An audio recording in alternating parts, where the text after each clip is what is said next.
he would do that. I don't understand it. Like, I've never understood, like, people staring at people like that. It's just weird. Especially if you don't know somebody. Like, what are you, like, gawking at them like that for? That's so weird. Hey, guys. Oh, I forgot that that's going to look like that. That. Someone's sleeping. Bro, your little corner of your blanket for just a second. You've already been told that somebody's sleeping. Yeah, because I was like, because she's like staring, and I was like, that's my daughter. She's sleeping right now. Oh, I thought it was a mannequin. And she's just sticking her head through the thing right there, just staring. I was like, you mind? It's a little bit off-putting. No, she was staring at you. Hi there. How's it going? Good. How are you today? Good. What are we looking to get today? Just looking at the moment. All right. Well, let me know if anything catches your eye.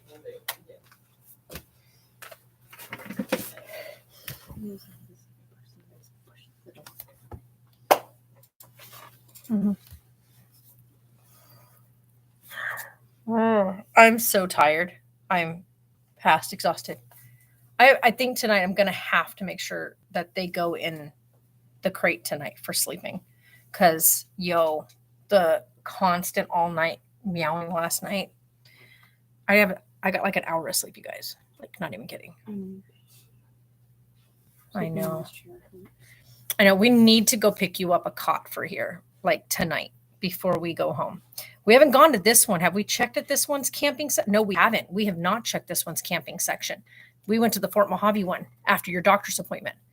That's where we were looking at the cots. Yeah, because that one and this one had the same layout. Sort of.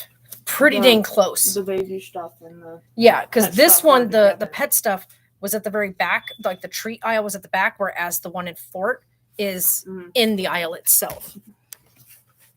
Hi there.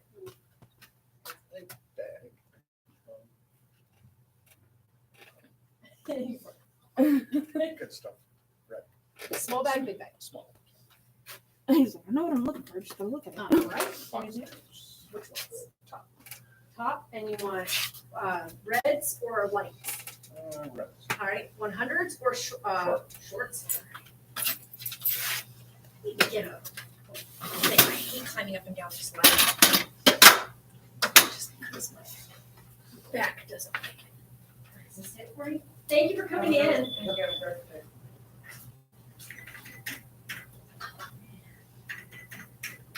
$14.47, hun.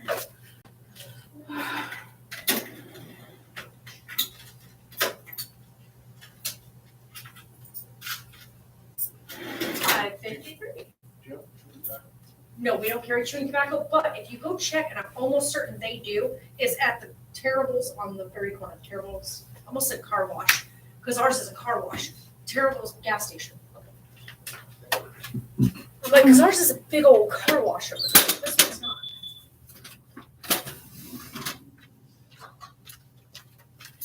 Okay. I do not match. Hi, Kristen. On its own, yeah, I think it is. I think you're going to do fantastic all on your own after everything you've already been through. So I would hope that you're letting your body do it naturally. So yeah, after a long discussion, yeah, I think it's just get out of my food. Thank you much. The little freaking nap. I hate naps. After last night and not sleeping, you guys, my eyeball is losing its noodle because I'm so past exhausted. What'd you take your message away for? Huh? Just not our days. It's not. One, they weren't doing the McDonald's Shamrock Shakes anymore. I guess like they stopped it yesterday, day before yesterday is when they ended it. Mm-hmm. So we couldn't have even gotten it yesterday if we wanted to either. But yesterday, with all the issues with trying to find something to drink, then we get our breakfast. We just ordered a breakfast that we were going to share. And I was like, fine. And then we were like, okay, well then can we get a Frappuccino? And they were like, our Frappuccino blender is broken. Here, I'm going to spell it right here in the thing for you. So that way you can say it. Because several people keep misspelling it. So I'm going to put it there. My name, Marie, because they keep putting Maire, and that's a whole nother word. But anyway, so their machine was broke. So I said, well, I'll just get an iced coffee. And it tasted like somebody burnt the actual, because they make it with their coffee and then they add the thing to it and put ice in it. So their iced coffee is different than their Frappuccino stuff, because their Frappuccino stuff is made with a blended stuff. Oh, the orange juice was really good. But we get down the road and Sarah gets like 3 bites into the biscuit, and it gets like 2 bites on the hash brown. And all she was trying to do was get the stupid butter knife out of the freaking bag. And the whole plate of food dropped onto the floorboard, which, by the way, we live in the desert. So getting in and out of the car, you get stuff all over the floor mats. We usually dust the floor mats off when we get home every night, shake them out really good, stick them back in to keep all the rocks out. So needless to say, the floorboard was dirty and all the food fell on the floorboard. So we didn't get our breakfast. So both of us were just like, whatever. We're not even, at this point, we're not even hungry. We're just like, forget it.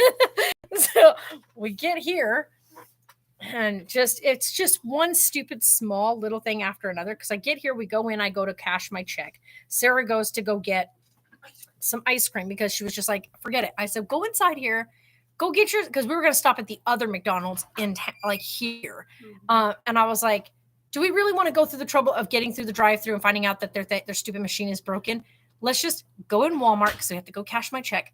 Go in Walmart and you go grab some vanilla ice cream and some the little baby M&Ms, the little teeny tiny M&M, mini M&Ms, and you'll make your own McFlurry right here, right? We'll make your own. She goes in, she does that, and then we get through the line, and just it's I'm not going to go into detail. Everything just kind of goes just one thing after another. And to top it all off, okay, she's already in a lot of discomfort. She's been in a lot of pain. Baby's really sitting low now. He's going to be happening anytime now. Like, she's only 4 weeks away from having him. So anytime now, this baby is going to arrive. And so she's already in a lot of pain. She had a really good, long, solid cry last night. Sometimes you just got to do that, right? Sometimes you just got to let it out. She had a really rough day yesterday. Like, nothing worked out yesterday. We couldn't seem to get a drink that worked for her, because every one of them either got spilled, dropped, somebody didn't bring it, or forgot to give it to us. So those were all the things that happened yesterday. She woke up feeling already off and down and like feeling like just really bummed out. And sometimes that just happens, right? Sometimes you just get this really nasty feeling of like, you just feel so depressed. And it doesn't mean you have depression. It just means that day you're just feeling really meh. How are you? I am going. Oh, you're going bowling tomorrow night. My cousin had her baby this morning. Nice. Well, congrats to your cousin. So we get home last night, and because my focus was solely on her yesterday, we tried to do a live stream to kind of through. I talked to you guys about like what the doctor had said about like induction and all that, and us talking it through. We really thought at first, you know what, I think that's what the big thing that got to her was the discussing, am I going to put my body through that, go through an induction, and maybe possibly risk that Carlisle's not as ready as she is. So we had a long talk, and then we talked with you guys about like, we're going to wait to see what the doctor says. But if the doctor says that this, and this, then Sarah would decide like if she would go ahead and go with the induction. But if the doctor said, no, this is what's happening, then we would go, she would go a different route. But as we were driving home last night, and she says, I don't know, after I took that nap and I rested, she said, I really think that I'm just going to let my body do what my body's supposed to do. And I think I'm just going to let Carlisle decide when he's ready. And I was like, that is completely and solely up to her. It is her decision, hers and hers alone with her doctor. And I'm going to be there to support her no matter what decision she makes. This is about her, that baby, between her and her doctor. So I talked to her again this morning on the ride here after we were both so frustrated and didn't get breakfast. She had a baby girl named Chloe. Aw, that's my niece's name, but hers is spelled with a K, like Khloe Kardashian. Yeah, it's just, it was a rough go yesterday, but we got home last night. Cats were doing good, but we had put out their food, right? And I have a food dispenser, like it's a food feeder. It holds about 3 days worth of cat food for 2 cats. And they ate the whole thing, the whole container.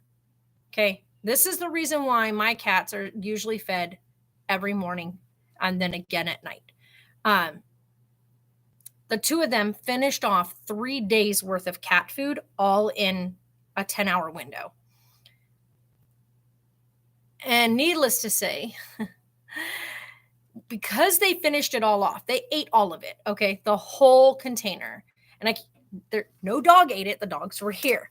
So no dog ate the food, just the 2 cats.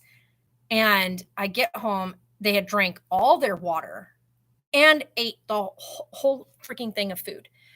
So I was like, are you kidding me? They ate that whole thing of food. Like I figured give them some food access. That way throughout the day, they could eat while we were gone. No, they ate the whole thing. So all night last night, they were squawking because they wanted more food. They were knocking the thing over. They were trying to figure out how to get more food out of it. So yeah, we can't have a food feeder in there because they'll just eat the whole thing because they want to compete for who's allowed to have the food. So if there's food out, they're both going to continuously eat it back and forth until it's gone because they are trying to keep it from the other cat. So we can't do that. We can't leave food sitting out.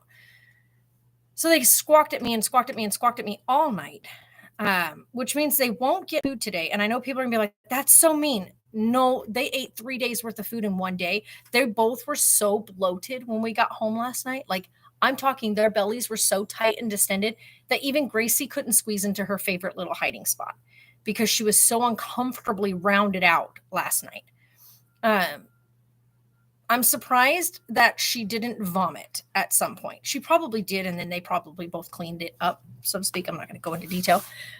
So they overate yesterday by a lot. So tonight when I get home, they will get a quarter of what they usually get per day, and that'll also be again tomorrow. Because I know that they had 3 days worth of food served out, and they ate the whole 3 days worth of food. So each of them tonight will get a quarter worth of what they normally get.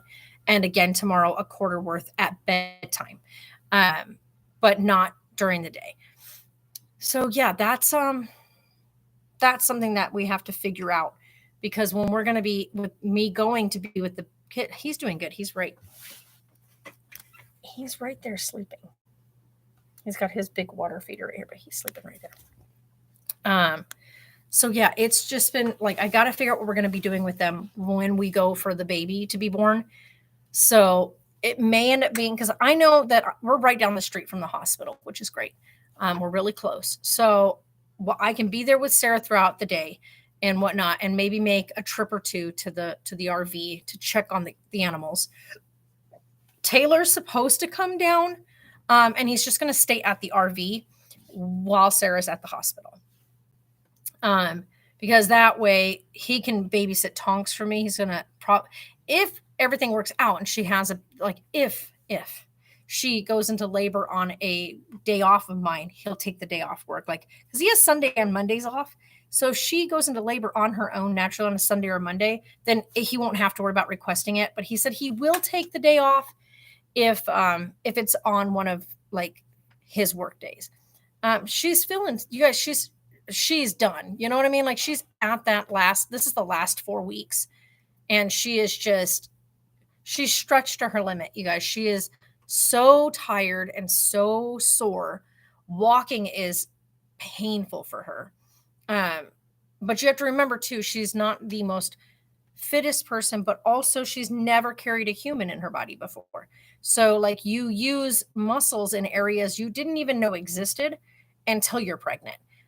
She has been doing the really cool exercises the doctor showed her. She's been doing some pelvic tilting exercises. She's been doing ball squats. So she has the ball to squat on to kind of help, because when you squat on that and you need to use your balance to kind of keep you from falling or whatnot, it helps kind of exercise those muscles. Kegels as well. She's been doing lots of those and stuff, but it's not, there's nothing in comparison to carrying a whole human, 6.5 to 7 pounds of human right now, on top of 2 pounds of fluid and 2 pounds of placenta, and probably your uterus weighs about, a few, like a pound itself.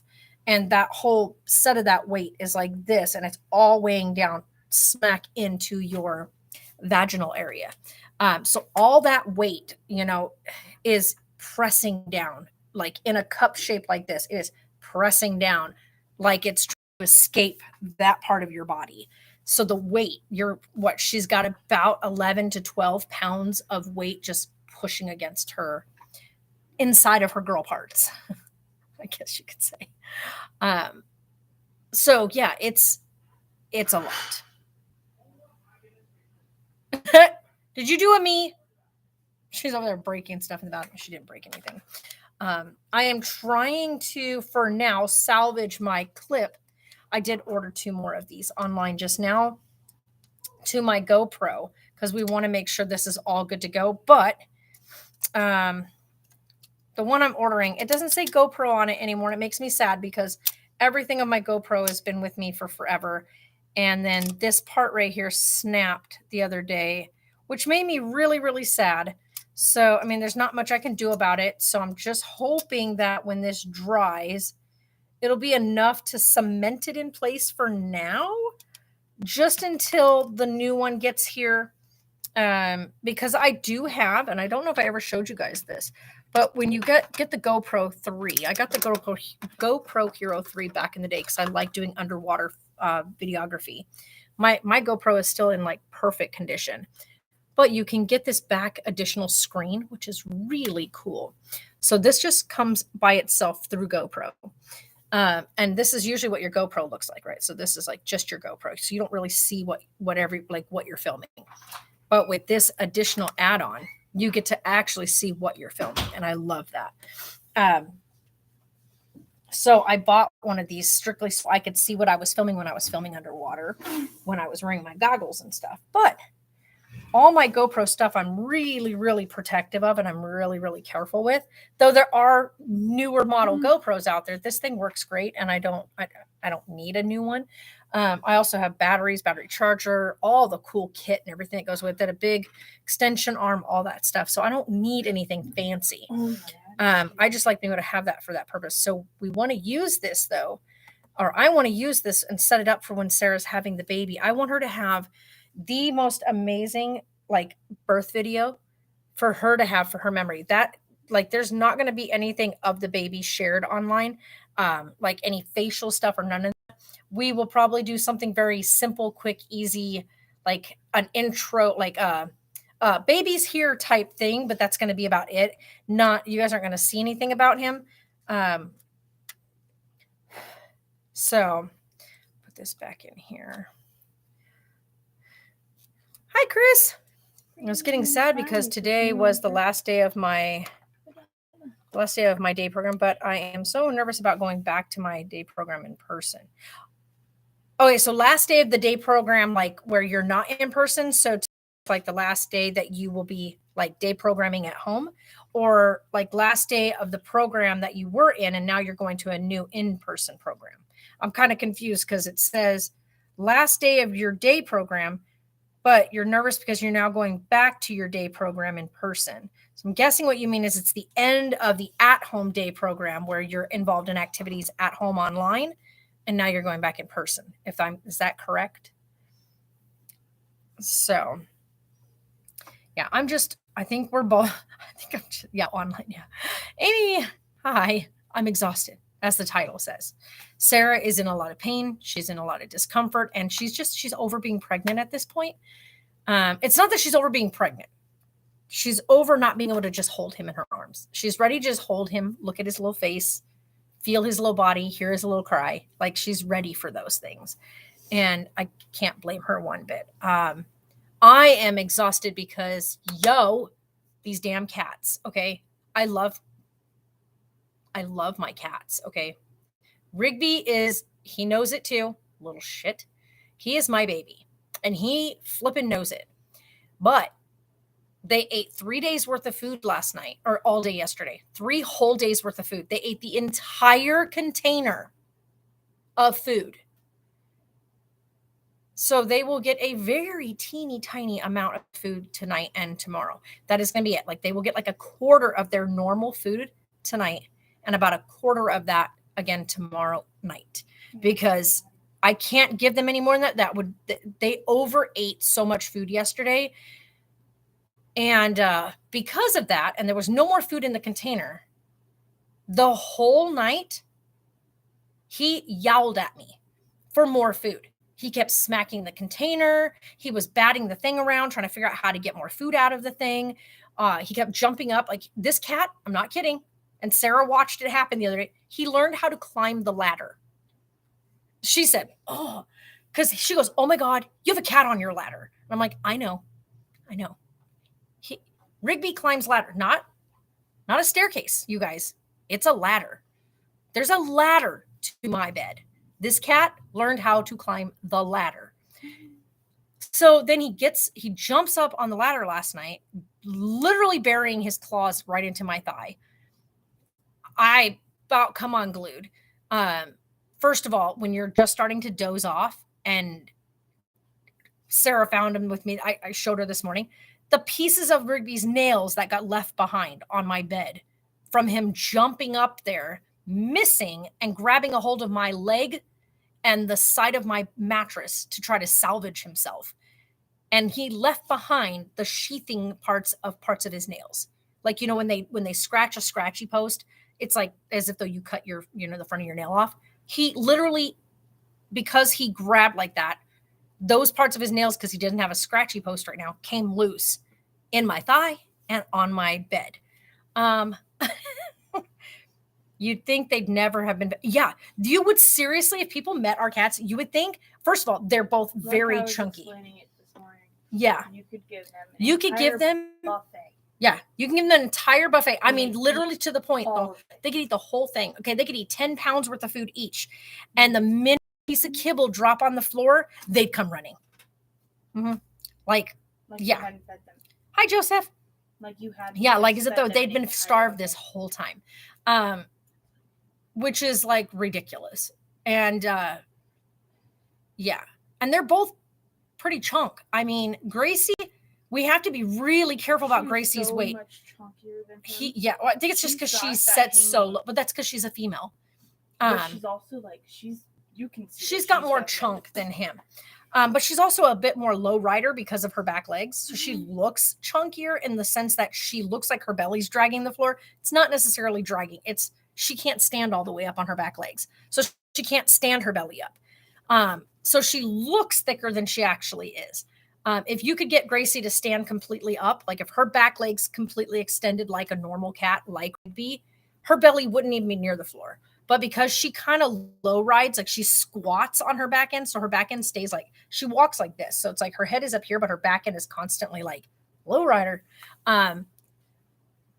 Rigby weighs just shy of 17 pounds. Okay, so we just chalk it up. The vet has him down to 17 because it's a few ounces off. And then Gracie, she's super tiny in comparison to him, like size-wise. Like Rigby's huge. Gracie's like, she's this little petite thing. She weighs right around 7.5 pounds, 8 pounds maybe. She's pushing about 8 pounds. So she's a teeny tiny little thing size-wise. So she's like a little compact kitty, whereas Rigby is like, swear Sarah goes, Mom, I think the baby's going to be as big as Rigby is. Because when you hold Rigby, like if I hold Rigby, I got to hold him like this because he's huge. He's massive. Yeah, he weighs about as much as a 4 or 5 month old baby. Mm-hmm. Like I said, he's about 17 pounds of cat. He's big. He's a big one. But these cats, swear if there's food, if Gracie tries to come eat, then Rigby will chase her away to eat. And then Rigby will be asleep and she comes out and eats as much as she can while Rigby's not looking. And then it'll be in vice versa. If he's eating, she'll walk over and smack him to get him away from the bowl. He's just a big Tom cat. Yeah, except that he's not a Tom. He was neutered as a baby, so he never Tommed out, which is good. for him anyway. I can't even imagine if he tommed. Holy cow. The size of him would be ridiculous. Yeah, I'm glad we got him neutered at 4 months. Because I can't even imagine if he had tommed. Yeah, because a tomcat is an intact male cat, by the way, if anybody is wondering what that means. A tomcat is an intact male cat. Once they're neutered, they're no longer a tom, because toms are able to breed, whereas males, just neutered males, are not.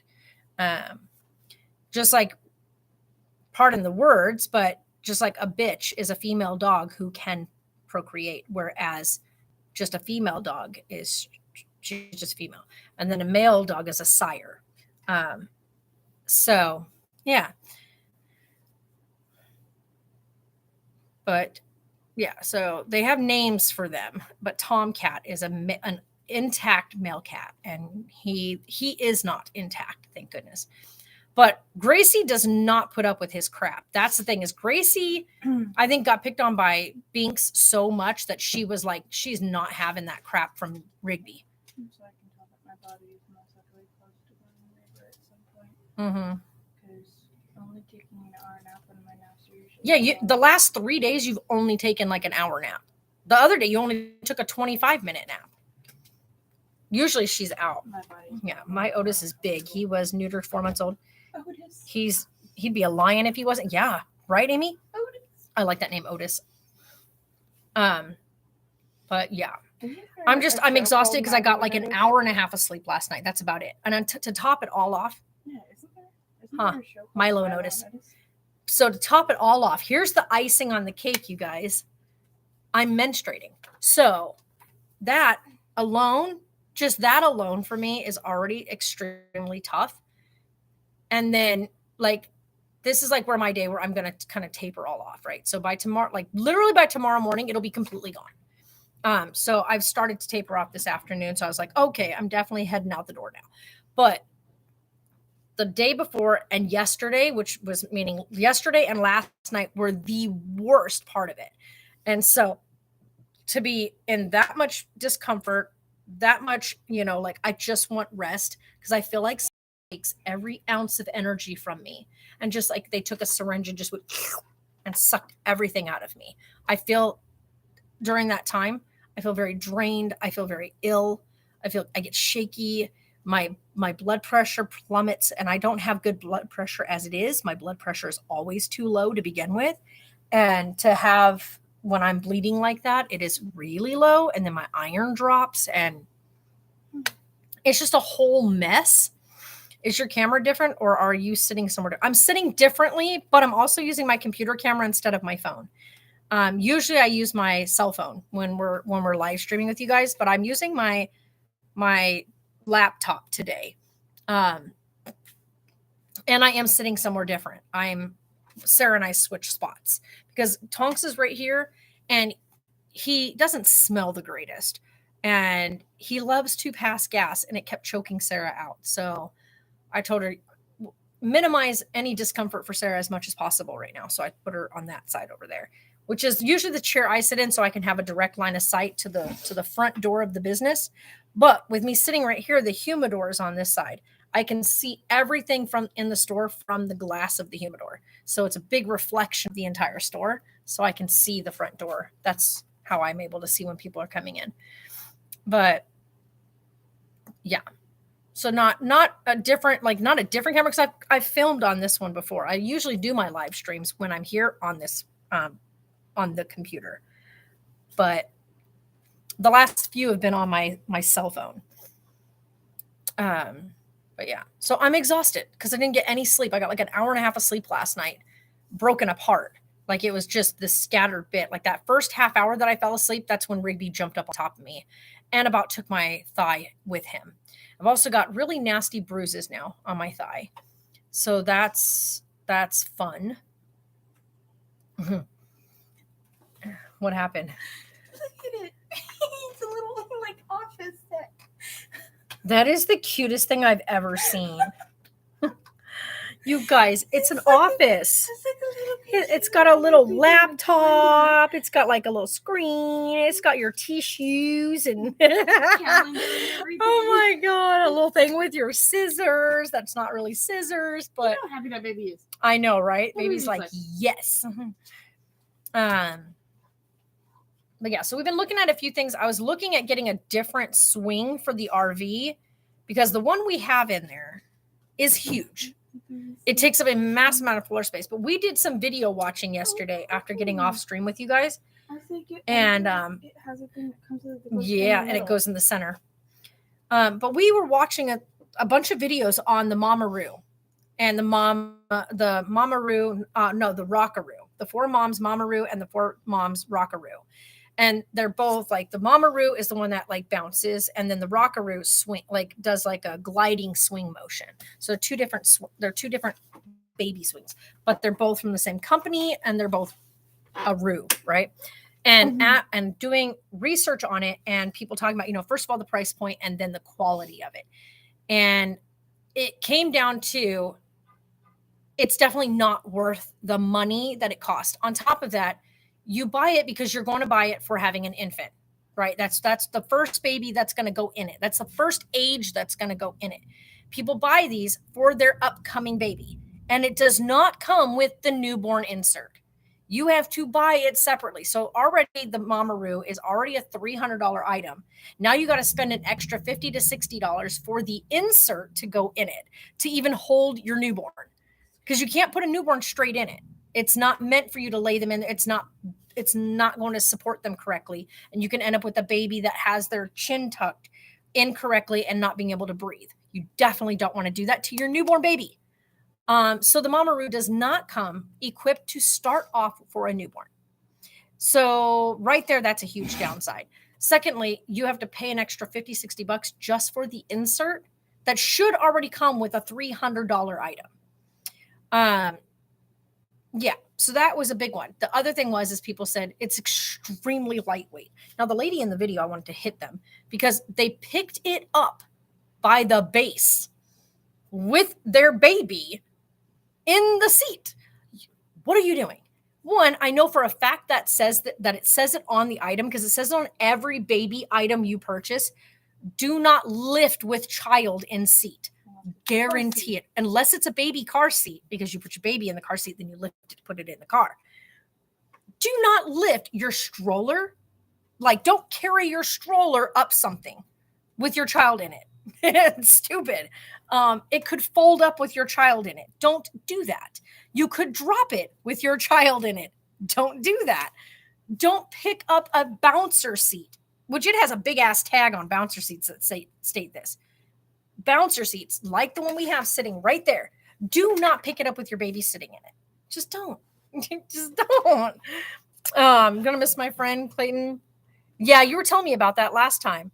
Some say the Mamaroo is worth it. Some say it really isn't. Yeah, I'm talking about like worth it in the sense, yeah, it can be soothing to some babies. One mom, when doing the review, she said it was a very honest review. Out of her 4 kids, only one of her children liked the Mamaroo. Other than that, and it was like her second baby. Her first baby hated it, didn't want nothing to do with it, would scream. Second baby loved it, totally calming. Third baby wanted nothing to do with it. Fourth baby, she pretty much forced the kid to start to like it. Her kid screamed and cried and hated it until about 4 months old. I definitely don't plan on dying. And they said that the biggest problem was that the minute the baby kind of starts to wiggle or move, it throws off the rhythm of the Mamaroo and it shuts off. So as soon as the baby starts to wiggle and move a bit, it shuts the machine off. So yeah. And so after doing I watched probably a good 30, 40 reviews, and everybody had the same complaint. The quality of it is not worth the price. So you can get better quality things and things that you can just plug into the wall, that'll stay running, that have worked for years. Like I always had the regular swing that swung back and forth. You just plugged it into the wall and you turned it on and it just swung back and forth. Both my kids loved it. I didn't have any problems with it. I could put them in there and get a few things done and whatnot. Whereas the Mamaroo, I get it. It does the whole like what mommy does, right? We do these things where we rock and we sway with our babies.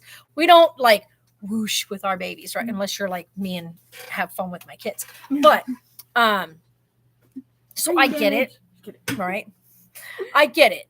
However, and it also has a very small footprint. That was the other really big thing that I was wanting to do was we live in an RV. We want something that's going to be small, kind of in the corner, save space.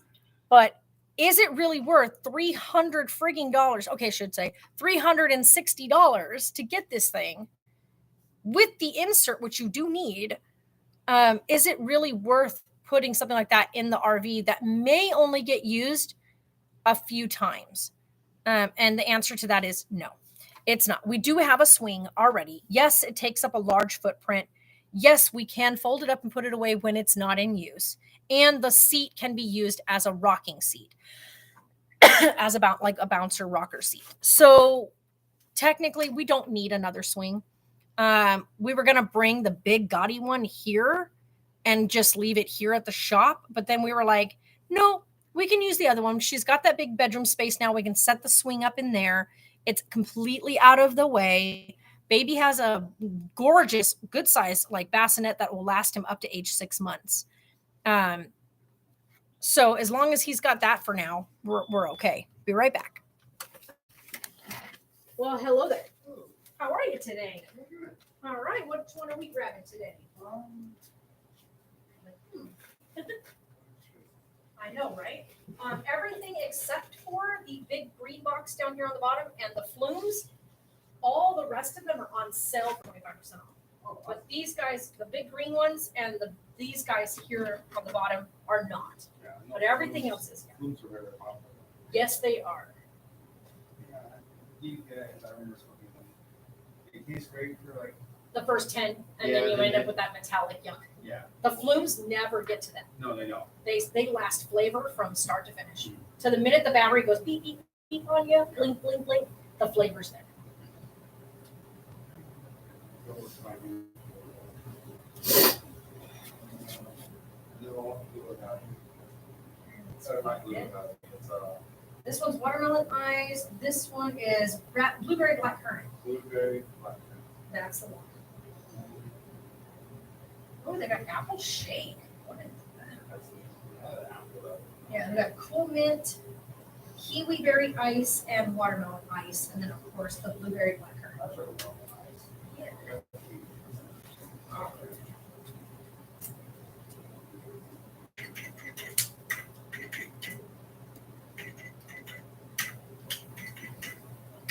$40.26. Oh yeah.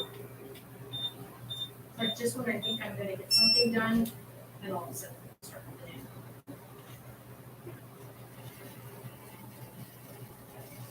Did you need a receipt? No.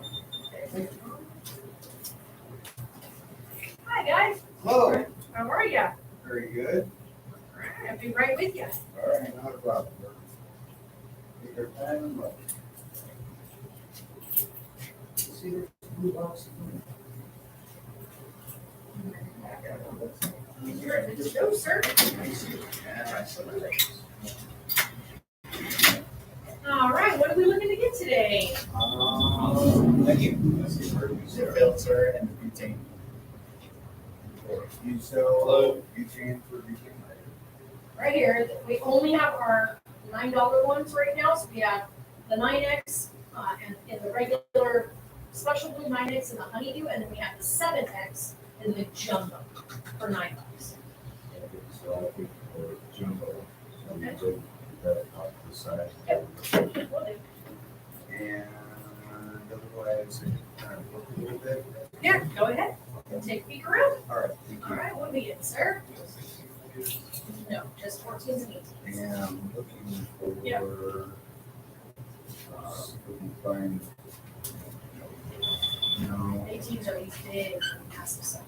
no, Yeah, I bought a 14. Hello, sir.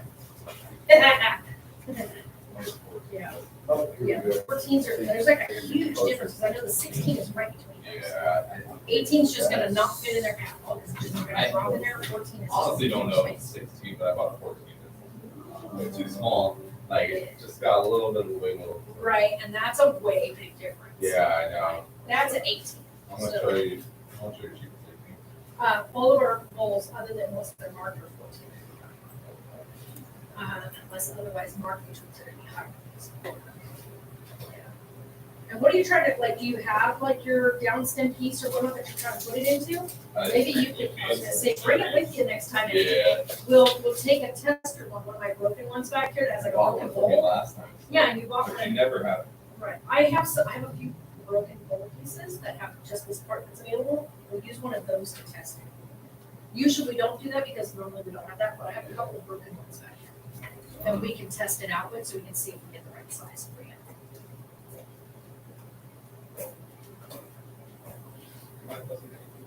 Yeah, they're all right here. I just got one. Oh, yeah.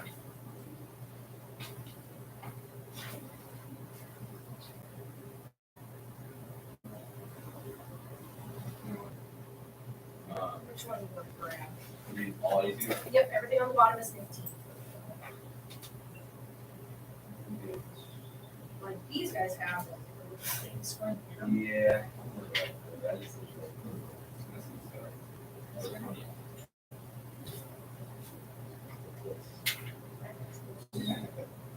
He's like, no, let me hostage. Yeah. All right. Well, I guess we'll find out if this one fits. Right? Yeah. I bought one from you last time, and I just bought the 14, so. Yeah. 1609. What's that? Yeah, unfortunately it's glass on glass, so it's like, yeah, I miss the old gasket. Right? I'll need your ID with your card. Yeah, I I know. wonder if we should go that way Everything's with glass. it. Oh, I know. I mean, I get it. go with one of those types of pipes instead. Take it out and just. Yeah, Thanks. Yeah.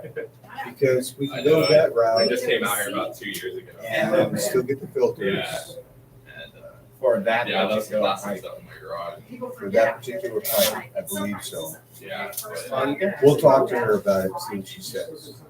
After she's done it for No, and I worked with a see- guy at see what Walmart, and she you can tell he goes out thinks the what the sun. situation is. Should we It's shut like it dark, like, it was twice as dark as yours, leather.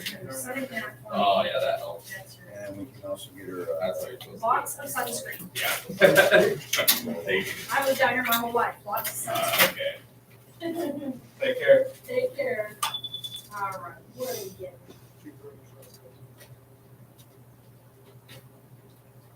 1076.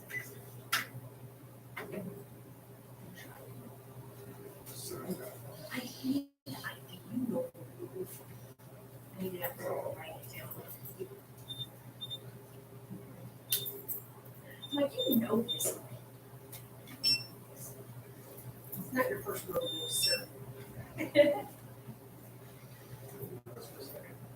know it's more than that.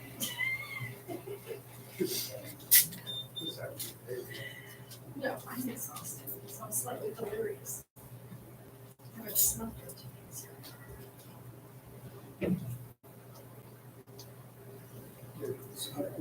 Did you? Sign that. Oh, I know this stupid thing. Tonkers, chill out, bud. Yeah, I know. And Monday, I'll be down in Valley, which is where I need to be. I gotta go through my stuff. I already. You have it in her case, huh? Next to that. You seen that one bag? Yeah, I'll get you real quick. They were so. We need to talk, get some advice from you. So, take your time. We're, All right, 10, 11.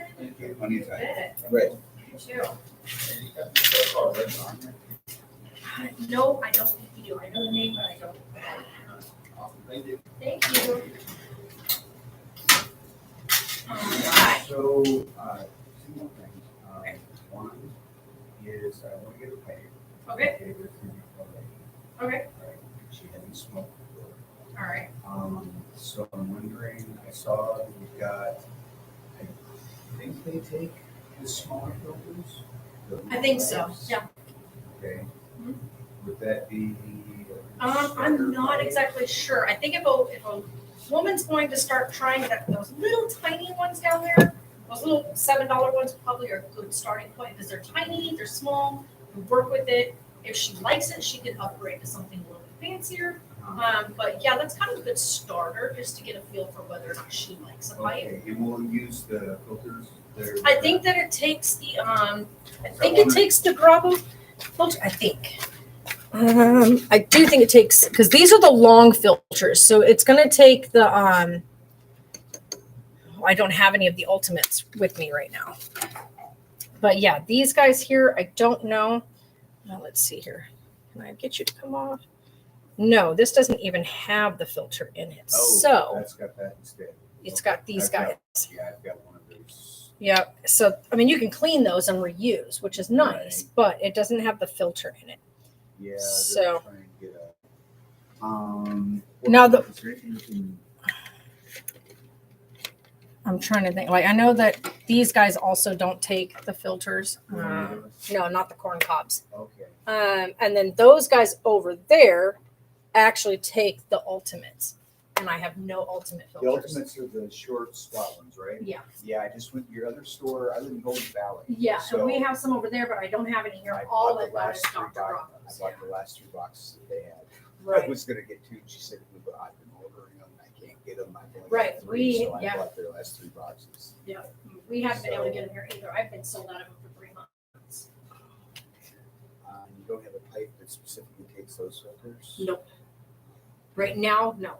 We usually have Dr. Grabo, but as you can see, we have a whole Grabo pipe holder.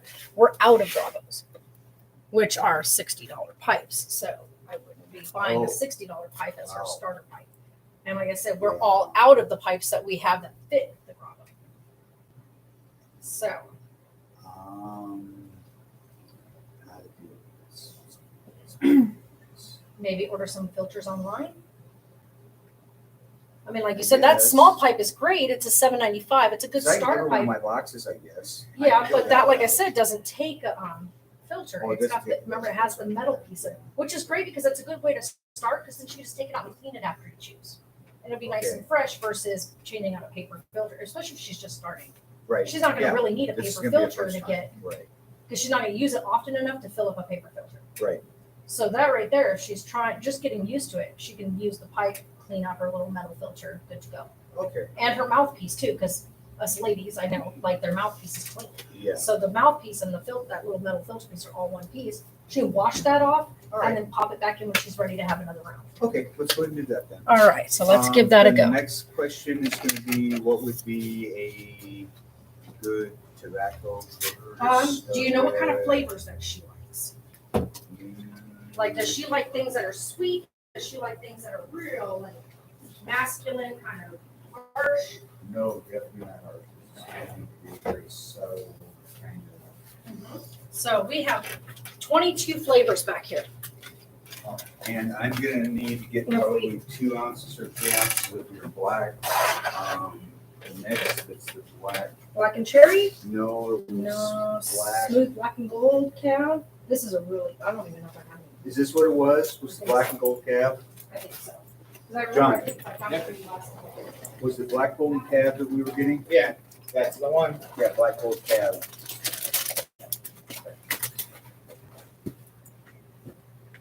That's the one. This is the first tobacco that I think it's the one we got right now. Oh, is Yeah, that it's one? this one here, black and gold cab. Amaretto's a really good, smooth running starter. Uh-huh. So if I was going to be using a pipe, that'd probably be the one I'd go with because it's got a great aromatic flavor to it and it's smooth versus some of these other guys. Okay.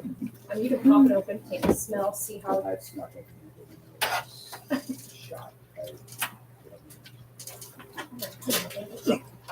Ow.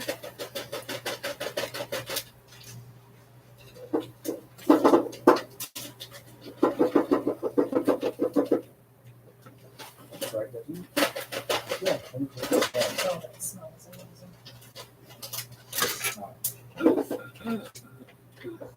Does it smell right? Okay. So I will definitely take 2 ounces of that. All right, and then we've got amaretto. Let's see, what else do we have right now that's a sweeter? We've got butterscotch, honey. Honey's a really, really mellow. No, not this one. The one guy just bought some. Ooh, that's oh, we're out of plain vanilla. So I would say either the amaretto or the honey. These are the two that I think are the absolute smoothest that we carry here. So you have the good nose, right? Yeah. So here is your amaretto, and here is your honey. This Sounds good. Okay. Like, and this is really light. This one's really light. So she's just getting started. We'll start her with that one. Okay. So, You want black and gold to, we get her, how about we just do it 1 ounce? Just to get her up to start, see if she likes it. If she doesn't like it, we try something different. Yeah. All I'll right. take 2 ounces of the The other one. Yeah. And we're here 7 days a week, so, you know, if she doesn't like something, just pop right back in. Can I smell this real quick? Yeah. Yeah, that was a strong one. Oh, yeah, it is. Yeah, that's why I was like, no, maybe not that one so much. So.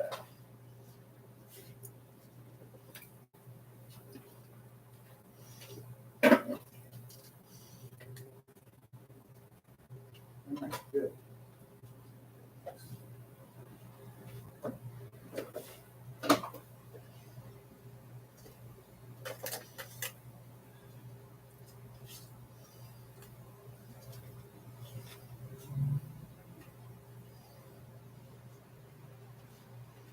good.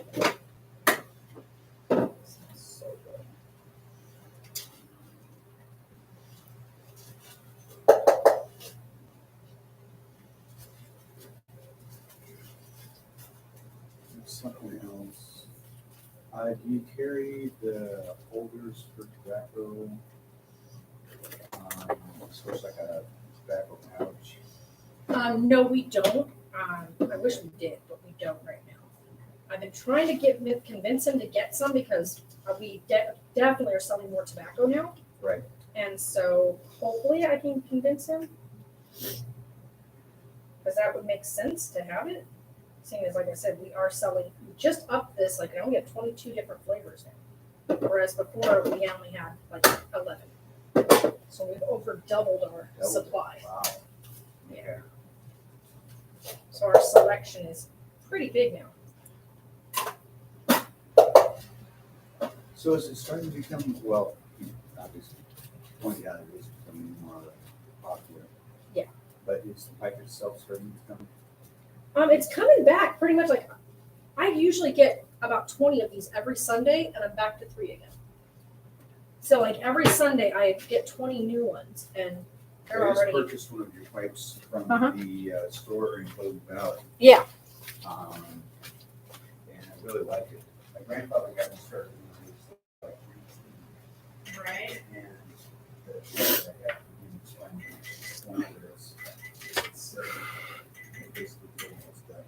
Right. So it was like, okay, we will replace it. All right. Anything else that I can rent? We got the pipe. We got the starter filter. Yeah, sure. Did you need a torch or like a small torch lighter for her for lighting it, or just like a regular lighter? No, the torch lighter. All right, let's get her one of our little Titan ones that we know work really good for that because it's angled. And what color do you think she'd like? It's a nice little single flame. We've got it in blue, purple, green, and orange. I don't think I have any more black ones. I actually want it's going to be easy for her to look at and know when it's time to fill it back up. All of these are Orange see-through, bottle. so you can still see, like you can see the. Oh, yeah, okay. So you can, all of these are like that. So Can I the see the orange one is real quick? like orange. You can definitely see the clearest. I think that's the best one. Okay. So yeah, and that one you can really see. All right. Well, Best. All right. that works. One that she can really see. Okay.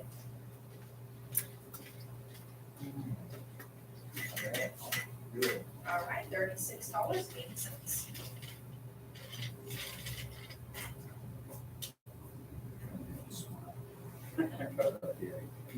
I know, right? But we have our notes everywhere, and people get so mad about things when I ask them for their stuff, and they're just like, "Oh." When like it's written right there, you can choose not to use your card. You can pay cash. Not only that, but this is an 18 and over establishment, therefore I must verify identification. And people just get so mad. I look like I'm older. It says outside, the bank goes down. We put that up because we were just like, Much clearer than that. right? It is Even what it ID is. your grandmother. I find it funny that people get all butthurt about it. I'm like, what do you get mad about? Because I ID'd you because you. I mean, I would be flattered because if you're 60 years old and you walk in here and I go, "Can I see your ID, please?" And you get That's butthurt, I'm not like, right "Excuse there. me." What are you mad about? I'd be like, "Oh, thanks, hon." All right, you're good to go. Thank you. Thank you. I know, right? We just got those and they're almost Yeah, all they sold. read cool. It's pretty neat. They're a little hard to press though, so especially for some of like our older clients that have a hard time with their hands, that's just all it is. I got a little lighter from a place in Kenya, and it's this big round and rusted. It's like, Yeah. this flame comes out, so I'm like, okay, you have a really big deal. It's like 4 huge chambers in it. So I'm like, all right, check it out. Oh no. All right, thank you very much. You have a great day, guys. You too. Thank you very much. Thank you. Thank you.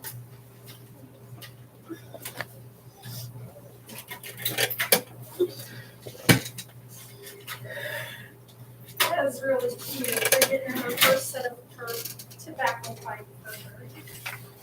How adorable. Pretty cool. Holy moly. Oh, little lovey. Holy cow, guys. Yeah, I'm going to say no, it isn't worth it. Yeah, no, it's definitely not worth it at that price point. Are you a fan of Donny Osmond? No. I'm not a fan of the Osmonds. I think, no, we're just not going to get into that discussion. I'm not a fan. Marie Osmond did like a whole thing back when I was younger with the whole weight loss thing and made like this whole, like she jumped on the bandwagon of women making women feel like they needed to lose weight. 1 second, guys. Okay. 1 second.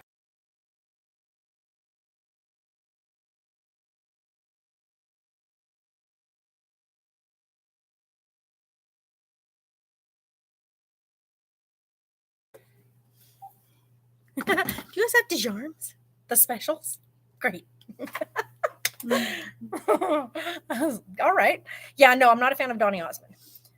So I know a couple people that were like seriously like into them back in the day. They're one outside of my generation. They're like more my mom's generation. So yeah, not people I would have enjoyed. I always found Marie Osmond to rub me the wrong way, and I used to hate when the two of them sang together.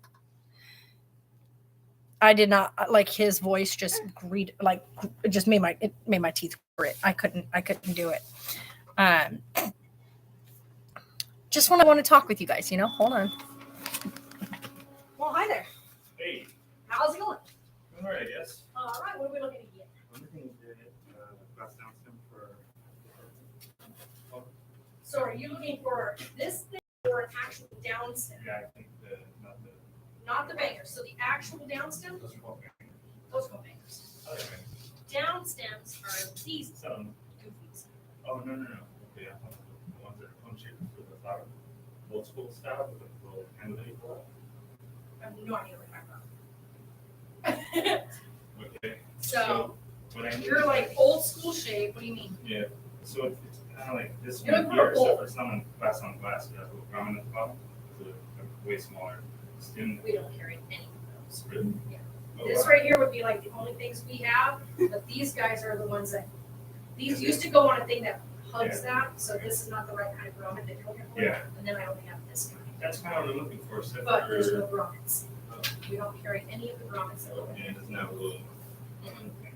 Nope. So you'd be burning your fingers off. Correct. It's not. Yeah, because nobody makes those anymore, or pipes that hold those anymore, so we don't carry them. We used to, right, everything's These are evolved. cheap, and we want to make $45 sales. I just think. I'm kidding, right? So, yeah, I've always thought, like, I get why people do these guys because they're super easy to run. Oh, this is just, these guys are those female things that you stick on your male pipe, Yeah. stuff like this. Alright. Then you have your, I don't know, it's got these weird nail looking shape that goes sets in the center of that, then you drop your hook on it. And it steams up and then you Yeah. hit it. It's got. Yeah, it's these things down here that build it. So when they say a nail, That's your concentrator. so you would set this in your pipe, and this would set down in the center of it, and of course, because the pipe curves, Yeah. that would set the hole right in that curve and drop your stuff on here as soon as it hits this because it's hot. Yep. Oh yeah, they're getting all fancy now. Yeah. Getting a little bit crazy, but yeah. Have you tried over at Kind Connection? Bought them from Time Connection and from the place across the street by the dispensary. Right. I don't know the name of them. I Yeah, don't I live don't out know. here, so I'm I don't still know their learning name either. places, but Yeah, I was trying to if stay. the Kind is out of them, then Yeah. that means they're definitely being out. Yeah. You might be able to find it online. You could probably even get some of them in bulk and have a bunch of them. Probably will. And you could have it like overnight to like a Dropbox. Yeah, it's just a regular stupid like, what did they call it? Like a grill lighter. Oh, yeah. Or a candle lighter. Mm-hmm. Or this. Yeah, Hmm. tell them what I like to do. Oh, it's a grill lighter. Right.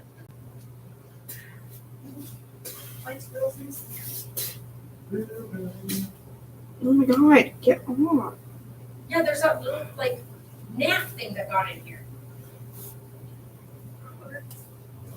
You know, there's like a little nap that got in the shop earlier. Little King Cole. You know, he's annoying. Uh. Little buzzy voice. The Nat King Cole's cool. I like his voice, but no. Yeah. I wasn't talking about you. Look at me like that. Mm-hmm. He just looked at me like, how offensive. Mm-hmm. I wasn't talking about you, bud.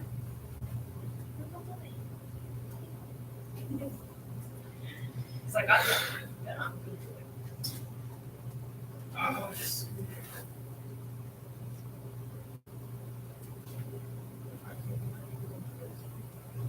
Right. The part that I'm using is something I made myself. Yeah.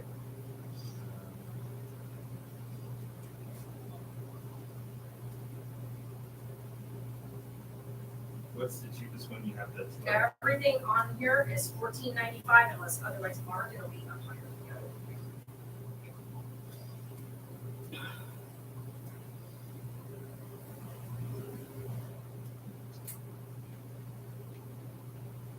The one, these ones right here are $14.95? Now I'll just do this guy for fun. I'll just take this. Okay. We'll figure it out. I'm gonna type like. $6.40. My father does it for fun. It's literally the last one I had. And he got a cheap it up. I'm the broke.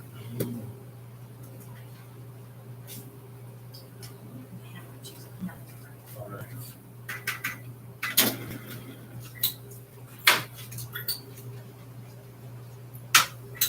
When I first moved down there, You have to drive all the way to Boca to go into the like this. Yeah, Yeah. we've been here for 4 years. Yeah, I'm sure 20 years ago. Oh, well, we've been here for 4 in this location, but we've had the Golden City one for 30. Yeah, you couldn't buy any paraphernalia out here, whatsoever. Right. And if you drove all the way to Boca and you accidentally said fall, they would Kick you out.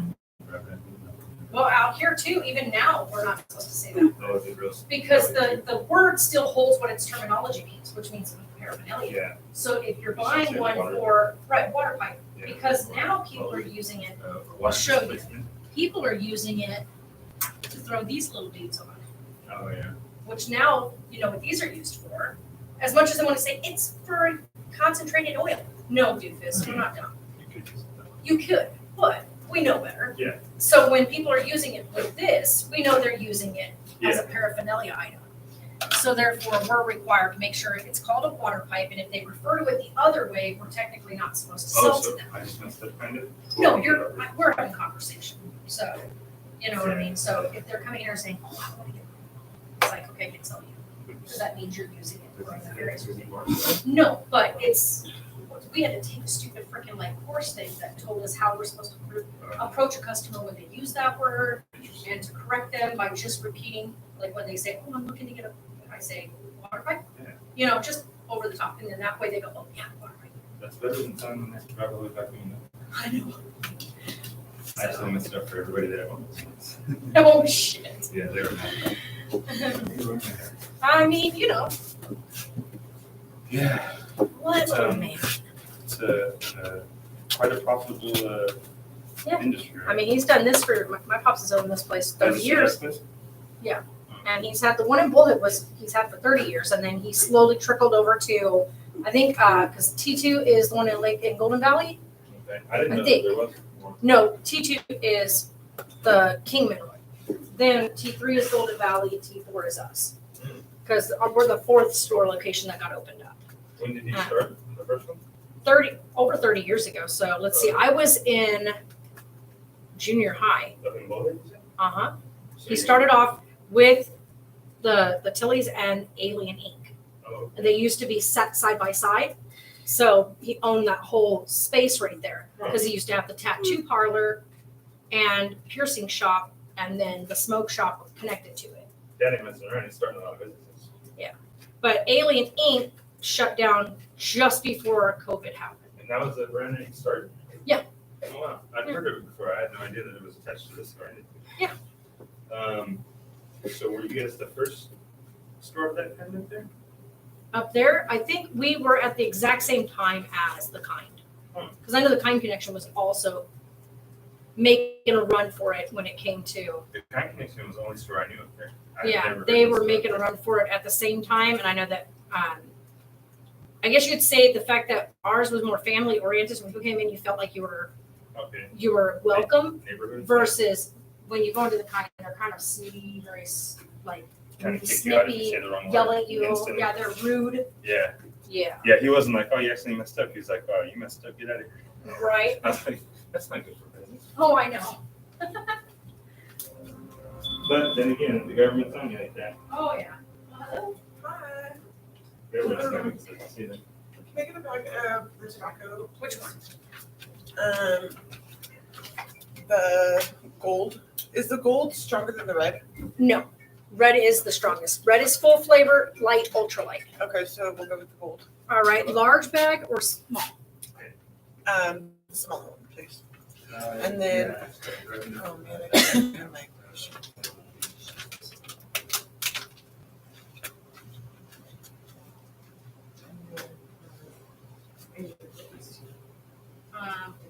You need the tubes to roll it in or just the filters to go in the paper? Oh, the filters. Okay, I need to know. Okay, well, I'm sorry, the red. Okay, so the tubes, you need the whole thing. Yes. Okay, Which one? these are only the hundreds. And then these are the lights. These are your lights and your full flavor. You got light 100s and light king size. So the shorter cigarettes. Okay, so let me get the Zen, the longer ones. Zen red 100s? Yes. Okay.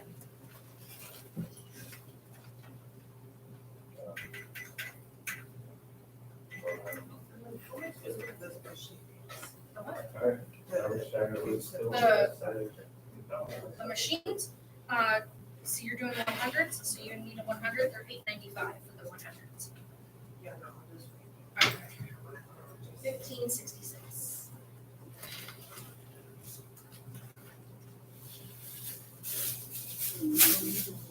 Good, I'm exhausted. I want to choke a cat out. My cat ate 3 days worth of food in one day and then yelled at me all night. All night. So now he's mad because I won't give him. I was like, no, you can wait.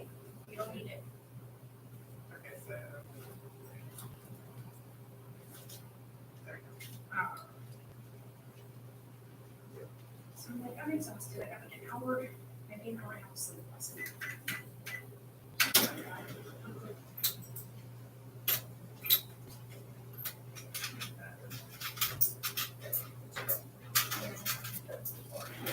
There's your change, and there's that for you. Thank you. Hey, thank you. You have a good day. All right, anything else you find? That's what we're on. Oh, yeah. It's all pretty interesting.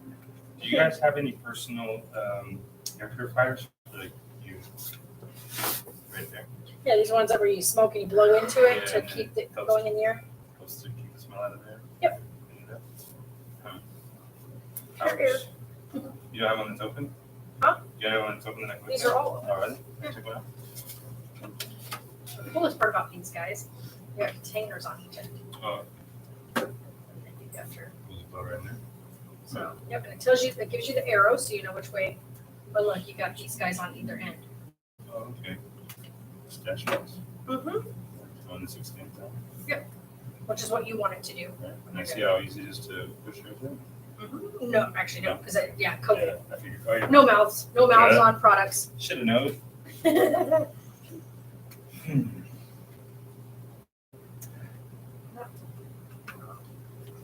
So I was super surprised to see that kids who have never smoked a cigarette in their life started vaping, Uh-huh. which makes sense now that I think about it. Because Yeah, and it that's tastes not better. even, that's not even vape juice right there. That is just a flavor pouch to go in vape juice. Oh, in case We you used to, well, we used to sell the different plain oil, Yeah. the vape oil, Yeah. and it would start at 0% nicotine up to 15% nicotine. Yeah, the more nicotine it has, the And harder it is to even inhale it. Like Right. 0% And is so people would choose which nicotine level they wanted, and then they would come in and buy their flavor pouch to Oh, add, to okay. make the nicotine have a flavor. better. I got you. So, yeah. Hmm. Don't ask, because some of these are disgusting. Yeah, I mean, nicotine tastes like shit. No, I no, don't know why anybody would want Yogurt, milk, Oh. like there's one in here that is sweet cream, like you'd have like for whipped cream kind of flavor. Oh. What is this called? Milk, kids. No, not kids. yogurt. I mean, like literally, it's called milk. It's milk flavor. Some I people- told him we just need to dump this. We need to throw this away. This is nobody's gonna buy these anymore because we don't sell the juice anymore that it used to go to. That makes sense. So why are we still trying to sell this? You know what I've been thinking lately is that our economy is completely unsustainable in the long term. They make far too many varieties of things and Too much of quantities it. of things, Yeah, and then and ship it all around the world for it to sit there, and they throw away a third of it or something. You don't need that many Rockstar flavors. I mean, how many seltzer waters are there now? I know, right? At Ew. a convenience store recently, and I was like, another seltzer? Hard seltzers, there's like 37 flavors. All of them sit there. The only ones that sell are White Claw.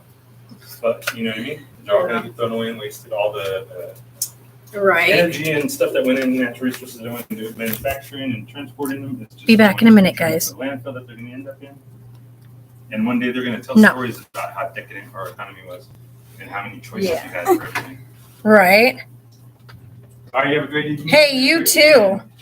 So, Amy wanted to know, Sarah, will you stay home all the time when baby's born, or are you going to still be coming to the shop? I'm still coming to my shop. Yeah, she'll still be coming to the shop. Have you seen the live action movie of Mulan? It is really good. I loved it. I started watching it. I have not finished watching it through. From what I've seen of it, I cannot wait to finish it because I think it's going to sound amazing. Cats. I'm late and I don't remember if you said you were considering Rock-a-Roo or Mama-Roo, but I will say my baby loves the Mama-Roo. We were considering the Mama-Roo, and like space saver wise, however, I won't do it. We don't think it will be worth the price point. I know, baby doll. It's hard. 1 second, guys. Oh, he's coming back. Can I use this real quick? Is that Huh? right, too? What's that? It's not your- No, that's not what it's there for. That's You don't have matches? I have matches. That is so awesome. There you go. Thank you. Hey, no problem. No, you can't light your cigarette in the shop. Jesus. They have a really affordable baby swing that folds up on Amazon. No, we have a swing. And we fold it up like it can fold. But what we were hoping to do is bring the one we have here to the shop and then have something with a really small footprint that would be able to be out all the time that we have access to. But like I said, we're actually like after doing all that, and then we got the room finished for Sarah. The swing fits perfectly in her room. So we're just gonna leave it set there for now. We don't need to buy another one. It was just like a consideration because we looked at the Mamaroo, but after watching I wanted people's really like honest reviews, and a lot of babies didn't really like it. Plus, it doesn't come with the baby infant insert, so that's a whole nother headache. What's up? Huh? Trash can? Oh, I didn't even think about putting that was in my pocket. oh no. Sure. That's awesome. All right. I'm not gonna put some on. No, don't put that in your pocket. What the? Thank you. Thank you. The other one won't go with anything. So he sat the item he just bought in his pocket, then sat down on it in his truck. Yeah. So we've already been all over Amazon looking at all the different swings and looking at like size and measurement, because I've already measured like what would be like the ideal size. And the Mamaroo's footprint is so small and it would have been really great. However, it doesn't swing. And then the Rockaroo rocks, it doesn't swing. And so the swing Sarah has goes side to side, but also goes front to back, which both my kids loved swinging front to back, loved it.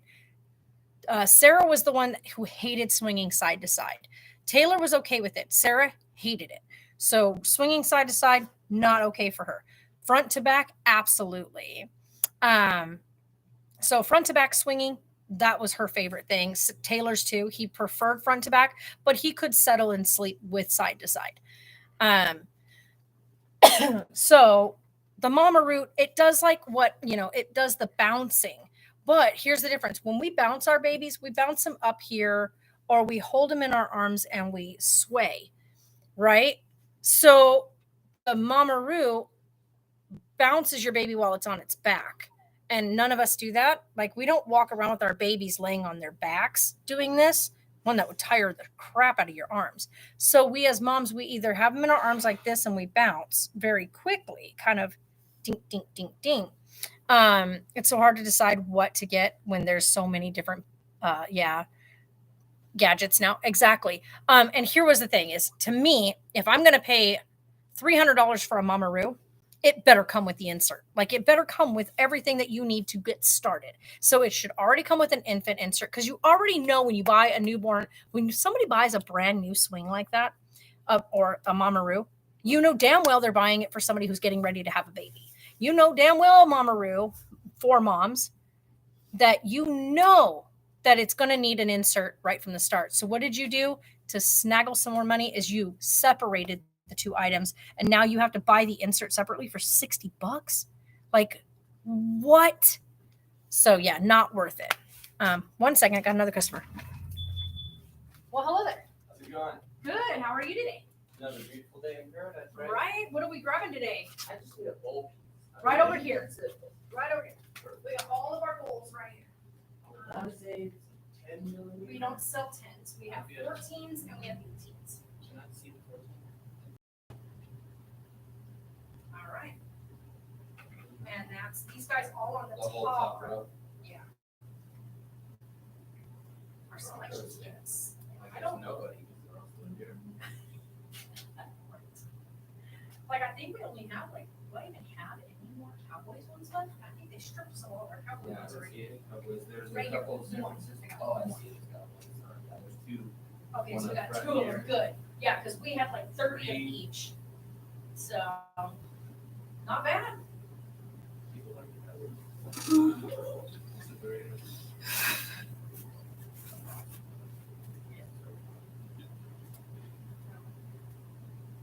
Indecisive I wanna shits. see him.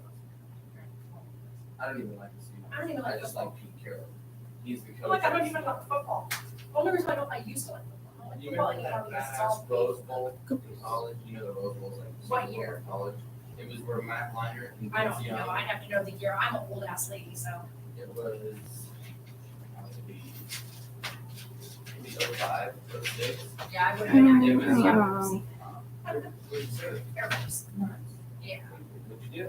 I was a bomb loader on F-16. Sick. My buddy Trevor did shit like that.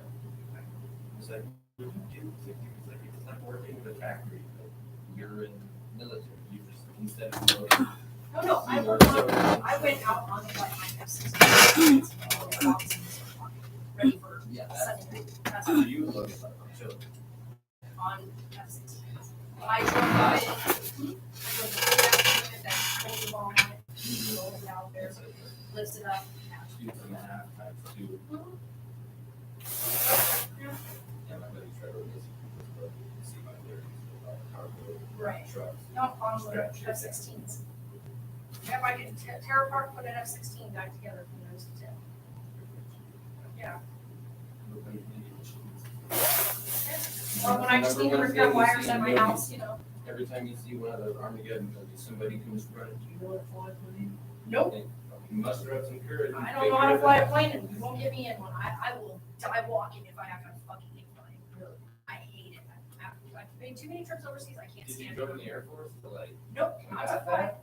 No, I didn't join to fly. That's a whole different thing. But Pilots it's are still a not, part of it. because there's lots of different jobs you can do. Nothing you can do. Air Force is just because we're there to support our Air Air Force is like Force. test, pretty much, like everyone's like smart. Yeah, there's no like. Like everybody calls us the chair force, because everybody is like, you know, they're Desk jockey type. most type of things, you know, Yeah, most jobs, unless you're people like me who are out on the flight lines. Nobody with a Yale degree goes to be a Marine, right? No one's kicking doors with a degree. And that's why to get into the Air Force, you have to have the highest ASVAB score. Right. Because all the other What's your ones, score? Come on, yeah. 97. How old were you when you took it? 22. Yeah, single mom, 2 kids. Took it and joined the military. 9/11 happened right after I gave birth to my daughter. And I said, fuck this shit. I'm not raising girls in a world like this. Nope. Not if I can say Joined the something military about it. right after that. It's fucking way cool. And now she's getting ready to make me a grandma. She's laying back, she's eating up on spring. My dad was active when 9/11 happened. My mom basically just said, your dad's gonna be gone for a while. Oh, yeah. And not just one of those, your dad's gone for a few years and he'll call us every chance he can. Nope, Your it's dad's not. gone and he'll call us if and when he can. Oh, yeah. My dad was. So we broke up like mermaids, the color teal.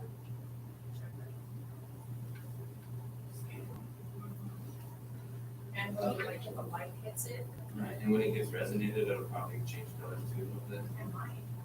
It's got a nice little smoke with it.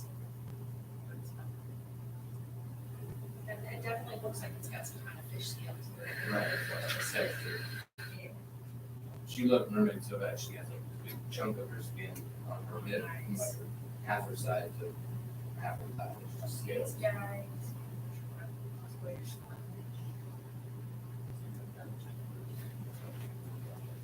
Yeah, this guy looks like he has, you know, Whatever. wasn't it very long? $1 million. We have a bunch of those The eye on hand the pipe front ones. of it and you hit it in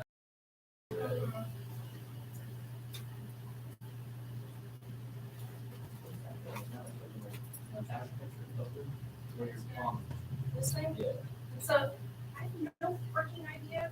I think this is one of those ones you put your oil in, or your wax in, and then as it gets hot, then you tap like in here and it will Let it steam up and drip down. it'll come up and through this and then in here. So your steam would come through these little holes. Oh, okay, I see. So you heat it, the hole that goes down is in that little cell. Yeah, there's no hole. It's a bowl to hold your stuff. So after So you basically, heat there's it, a really deep hole that you drop your glove in, and then it heats up, and then you suck it then you through the hole. take, nope. After You you get do your that, cap. and once it's hot, tap it, which when this is boiling hot and hit that, Right. it steams it, and then you hit your pipe, and it goes into this big chamber. It goes down because it doesn't come back up. Instead of a diffused acid, it's like a diffused one. Yep. But it's not a bowl, it's mainly for wax. Yeah, it's kind of like a banger, Like a but nail. in a much nicer manner. And you don't need to cap it. Right. It's kind of built in with its own cap And system. yeah, because as soon as you start pulling, I bet if you it capped it, goes. you would, yeah, you wouldn't get anything. You wouldn't get anything, It's you just the need- holes are- The holes, you need that hole to pull it through that. Yeah, I know, right? I used to be a kid being scared of black beans. Right. I mean, I guess it's nice that you can go into a dispensary now and you know your shit's clean. That you're buying. Ironically, this is being found in Grand Isle, my brother's brother. Nice. Hey, how's it going today? Good. Good. That first one you grabbed. That purple? Yeah. Stands up for us. And I'm also needing it down. So like, The last one I got was too long, yep, and I had to break the bottom half of it off. right. You needed one that was for a full size 14, right? Let's see here. The shortest we have is we have these guys, and then those guys. I'll take this. Is that, and that There's also that. right? Shorter than that one. Bigger too. Huh? I'll go with the No, short this wrap. guy. You bet.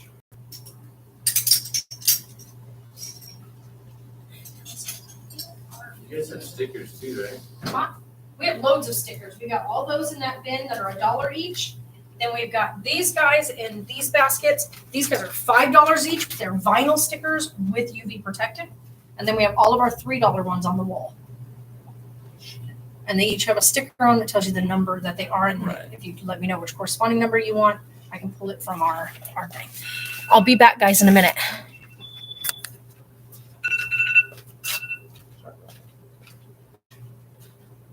I'll definitely be back.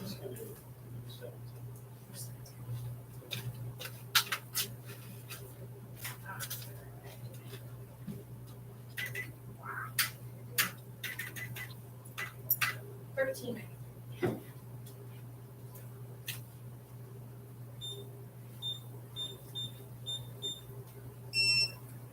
Please, your receipt.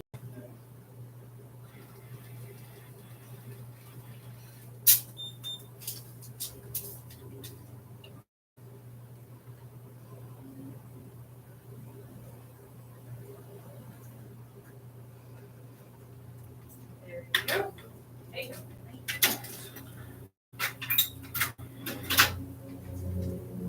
All right, you ready? Yeah. What are we grabbing? Yeah, he's still checking things out. Yeah, you're good to go. We do some, I think, sorry, get some of the King Palms there. Oh, yeah. We do a couple of the cream, please, a couple of cherry. Which ones are we doing 2 of each? Pretty much all of them but what? What the mints? Everything but the mint, right? Yeah. What, You want that, the berry's fine. okay. You want watermelon again? Yes.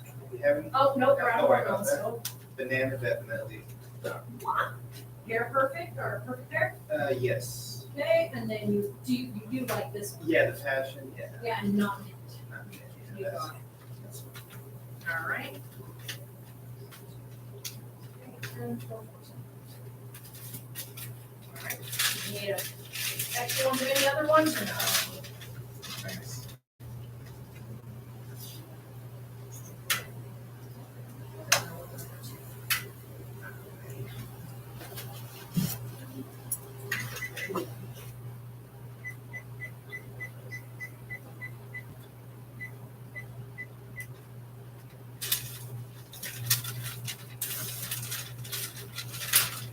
But, you know, tired of people, you know. That's okay, I was wondering, I just kept reminding you when I just kept doing it, and finally it tilted it. Sorry. Right. I You marked this never saw that mole email. 90, or 59, 50.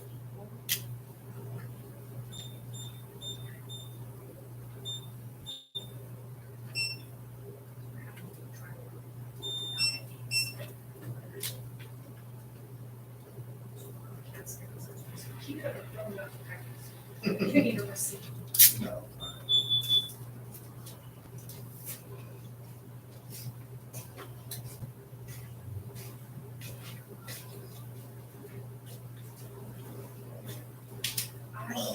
don't know, but there is a Wells Fargo right back here. Sign that for you. Very bottom, that's yours. And don't forget your ID. And you too.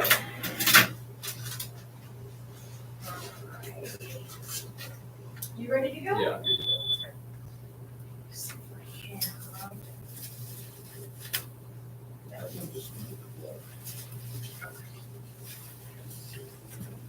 Because I was just over there. Right. Right. Seriously, I thought I'd have. Just the bowl today. 1609.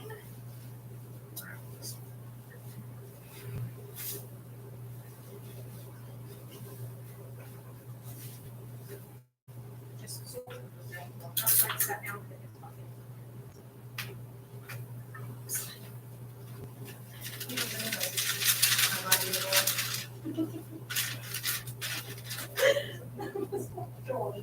I usually get the hands of cool men, but they leave it on. It was the only I average. just like one that tastes Because like it was something mint, more. not menthol. So it was That's like 20%. the last of And you can't get them anywhere here in town at all. Yeah. You just don't get them. So I thought it'd be the. fun.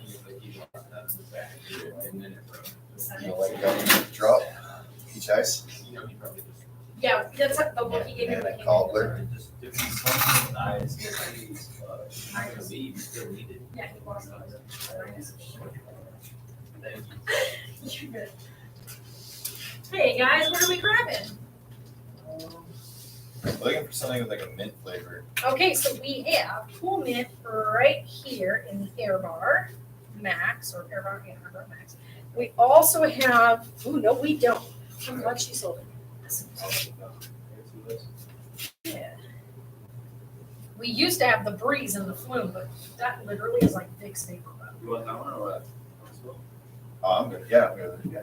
All right, so Vicks 2. Yeah. Thank you. All right. Put this together.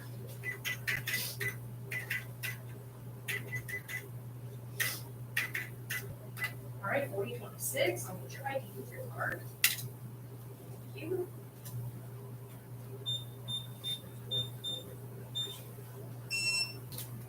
Brad, did you need a receipt today?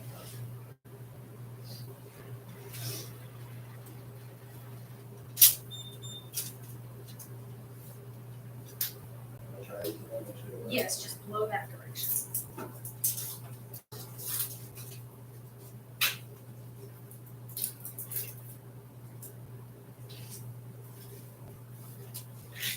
There's your ID. Thank you.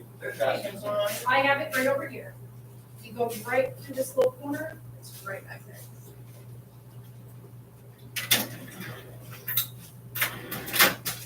All right, I'm going. Hey, you do. Missed. I know, right? Thanks, guys. Thank you.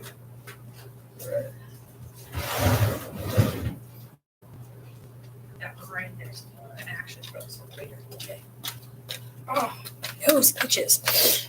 All right. I should probably start editing my live streams afterwards so that there's not this quiet deadness in all this. So let's see here. The mobile on it doesn't even spin on its own either. Yeah, exactly. And that's like one of the things I was just like, there's no purpose to the mobile that's sitting on the Mamaroo. Other than like you can turn the little funky ball things over. That's it. Like, no. Thanks for sharing your lives with us, by the way. I've been watching you guys for years and never comment, but it's so cool to see Sarah become a mom. I'm in my 20s as well and wish we could be mom friends. And I'm hoping I have a relationship with my daughters like you do with Sarah when they are grown up. Yeah. Hey, you're fine. Caitlin. Hi, Caitlin. I was going to say hi, cats. But yeah. Sarah and I have a great relationship. And I think a lot of it had to do with just always being super open with my kids. And knowing like the way I did not ever want my kids to feel like how I felt as a kid. I always felt very closed off, very disconnected from my mother. I also felt I could never trust my mother. And so I never came to her for anything, like ever.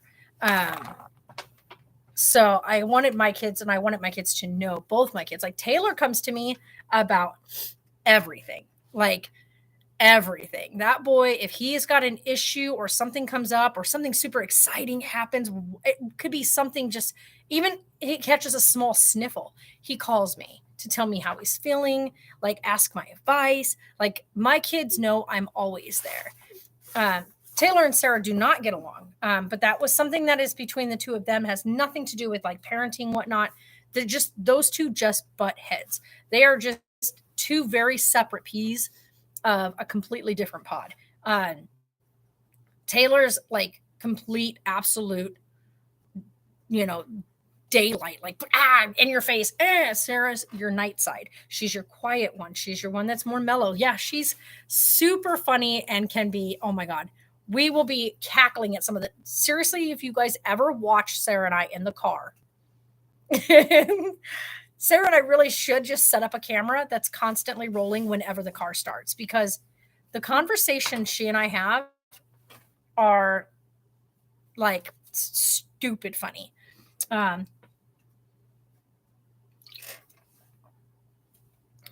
Right. And for me, here's the thing is too, I don't think it was a cycle, I would say, because I look at my aunt, who is like my best friend in comparative. He's doing good, Kristen, to my mother, who they have the same family, the same mom, same dad, whatnot. My mother is 12 years older than my aunt. So when I was born, my aunt was 7. So she's only 7 years older than I am. We are really good friends. My aunt is an incredible mom. Incredible. She's got 4 kids, 2 daughters, 2 boys. And she is now like, all her kids are married and have children, all her kids.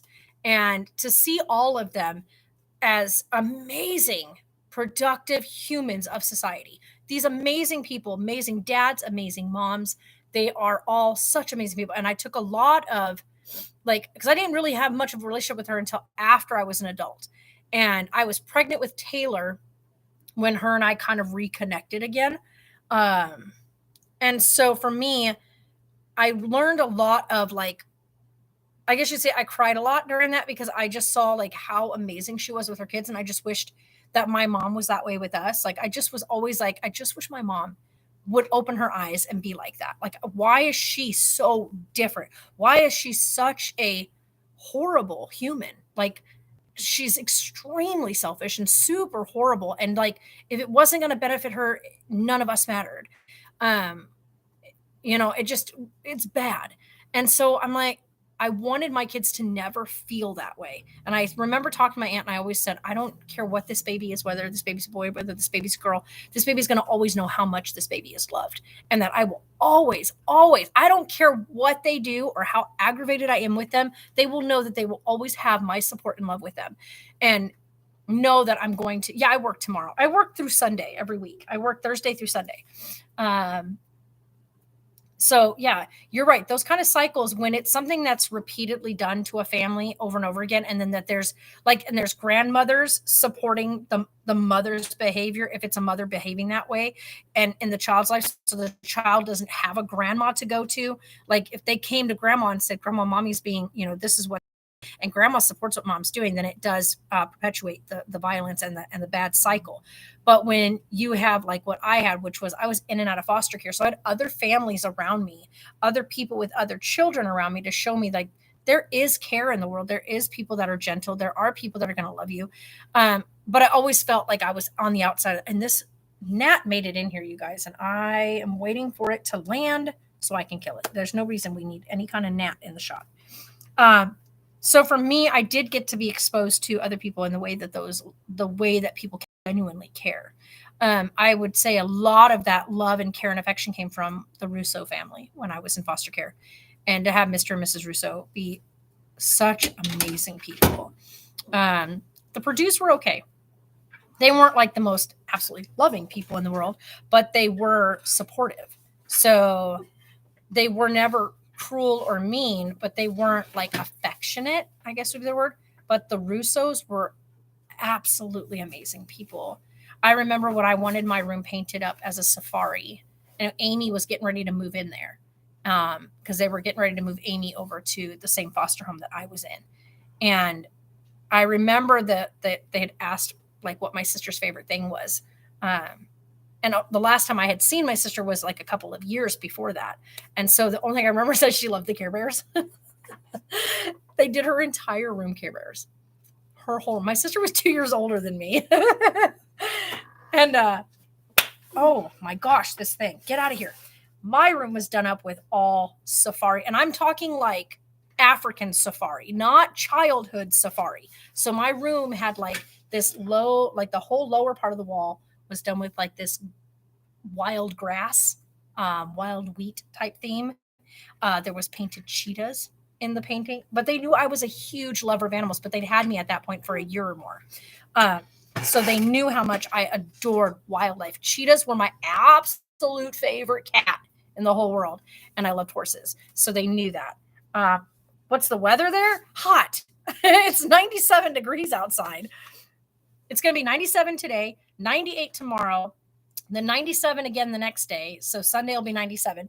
And then back down to 76. And raining on Monday. Go figure, it's supposed to rain Monday, the day I need to go move our stuff from one storage unit to the new one. Needless to say, I'm irked. I'm like, why can't it be like 90 degrees the day I'm going to go move stuff? Because I can drive up there first thing in the morning, get the U-Haul, drive over, pick it up, drop it off, and take the U-Haul back. But no. Oh, and the new unit is just a bit bigger than the one that we're in. So that's nice. Just hair. But hey. Hey, Marie, wow. That show. Yeah, it's hot.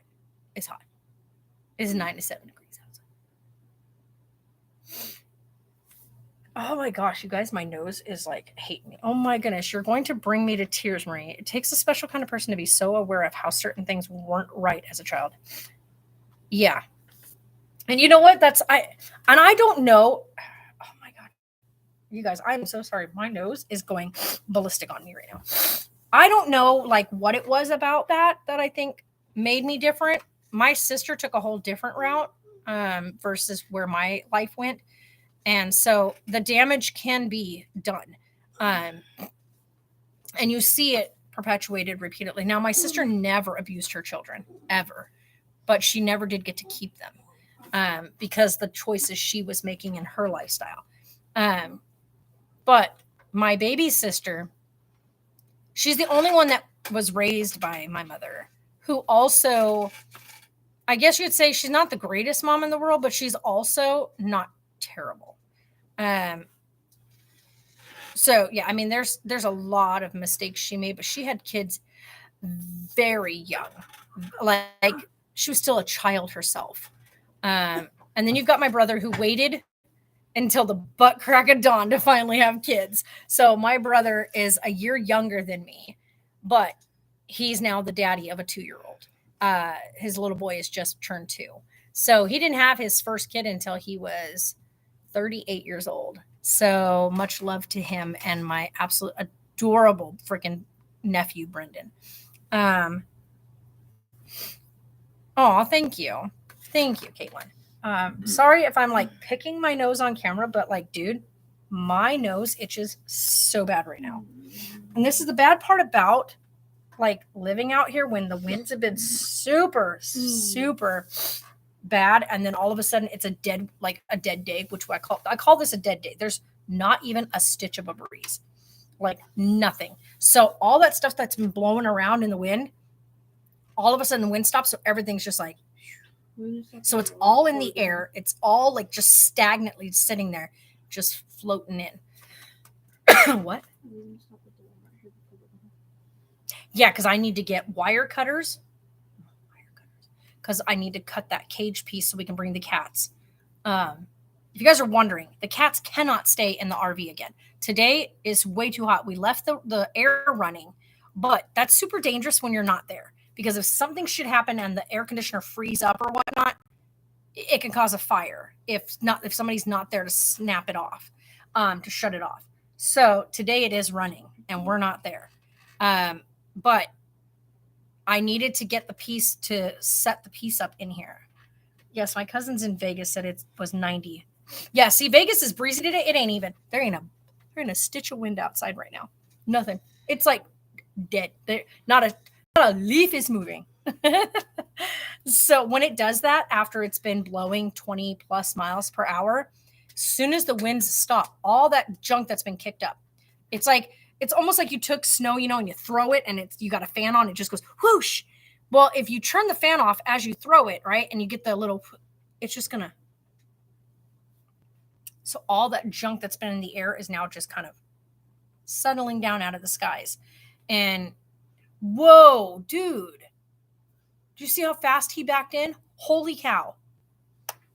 You realize there's a pillar there, right, guys? Go figure, it's a bunch of kids. Hold on. Be right back. Hi there. You get druggies on you? I do. All right. Come on over. Flumes are right here. They are $29.95, so $30. That's a good favorite. I guess it would be preference, indicative preference if you like mints or if you like menthols or whatnot. All right. So I have several flavors that I love, but like I said, it could be preference. So like we have Power Bowl, which is like a Red Bull flavor. So if you like the taste of like Red Bull or energy drink style, that's the way to go. This guy here, it's called tobacco cream. Give that a smell. Let's see what I'm talking about. Yeah. See, Like everybody's different, but it smells like a creamed coffee versus tobacco. It doesn't smell like tobacco because you think tobacco, you think cigarettes. So that doesn't sound like a cigarette. Can I smell a gummy drop? Gummy drop? Where's gummy drop? Right here. Make sure I grab the right one. See, They all and that have- one you can't smell. Like that one it's such a strong scent that it comes right through. Do they all have the same amount of tea? Yes, all of these are 5%. Okay. I took like a gummy drop. Okay, so gumdrop. All right, and then anything else? That's fine. Are you getting it? No, I'm good. Is it your heart? I don't know. Yeah.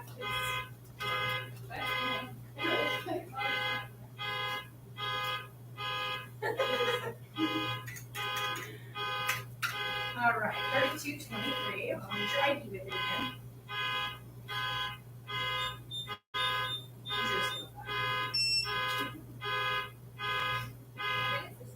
No, that's my car. My car doesn't have an alarm. My car's an old 1998. It don't have an alarm. No, it's playing the right.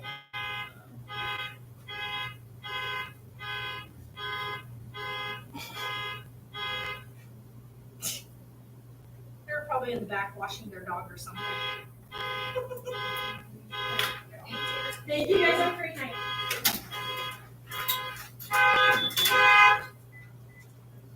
Jeez. That was a very long. It's the guy over here. He's he's got the big work truck. Oh, it's a big work van. And he's trying to get his dog out to take in to go wash it. And it keeps setting the alarm off. Yeah, it's like that in Utah. Yeah. The winds are horrible right now. And then the dryness, right? Like it's so dry here. And then now it's going to be hot for the next 2-3 days. And then it's going to be chilly again. So it's going to be back down in the low 70s, which, by the way, when you think of those 2 20-degree difference in days, it's going to be cold again. I'm going to have to make sure we have a heater inside the RV because it's going to drop below 40 again at night. I'm not doing that again. It is just too cold for that. You'll have your Uncle Roy. He spoils you a lot. Excited about the Easter weekend. Mine are going to Waterloo. They got me just popcorn bowl. Oh, that sounds so good. That laugh. That was obnoxious. Yeah. So, oh my gosh, my eyeball keeps twitching so bad. And this is because I'm so tired.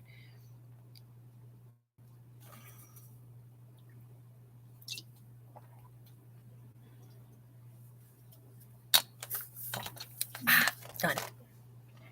Took me 2 days to drink that. I need it. But yeah, I'm I'm exhausted. I don't want to clamp it yet. I'm so afraid if I clamp it already, it's just going to come undone. And I don't want that to happen. I think I'm just going to leave it set here pretty much for the evening. Just let it sit here until I got 4.5 more hours. I'm just going to leave it sit there. Hopefully it dries enough that when I go to close it, it doesn't shatter again. I did order a new clamp. So when the new clamp comes in, what's it say? Oh, Jesus. That horse said, snow day. Says this needs ain't no gas in it, so ain't no gas in it. He's fine. And the blanket, by the way, you guys, I've been working on this. So this is Carlisle's blankets so far. I still got to get the border on it. So this is his blanket that I've been working on. This thing is so big and comfortable so far. This will be something that Sarah will be able to use with him. So this is like how big across it's going to go. I'm not done, of course, getting it lengthwise. It's still, I'm already this much length on it, and I still got 3 more balls of yarn left, but I'm getting there. I'm getting ready to start a new row on the stitching. 15 years in Utah. Nice. So get back in here thing. But yeah, so I have been working on that the past couple of days inside the shop. I'm going to keep, good Lord. I'm going to keep working on it. Okay, this gnat is just annoying. Get away from me. But I ordered that today, and I ordered the charger for my G7X batteries because, yeah, I'm loving this blanket. It is made out of crushed velvet, if you guys are wondering. So this is the stuff. I'll show you guys so that way you can see. This is what I'm using. So this is the yarn that I'm using for him. And this is, there's another name for it. Hold on. This is the white. This is called the white. Even though it's not white, as you can see, it's these colors here. So it's got all these different like creams, gray. It's like cream, gray, white, and whatnot, but it's called white. You made a red velvet cake. Red velvet cake. You better have used cream cheese frosting, because that's the only way to eat red velvet is with cream cheese. Just an FYI, just a preference, I guess. Oh my gosh, could you just behave yourself and let me put this back in the bag so I can continue?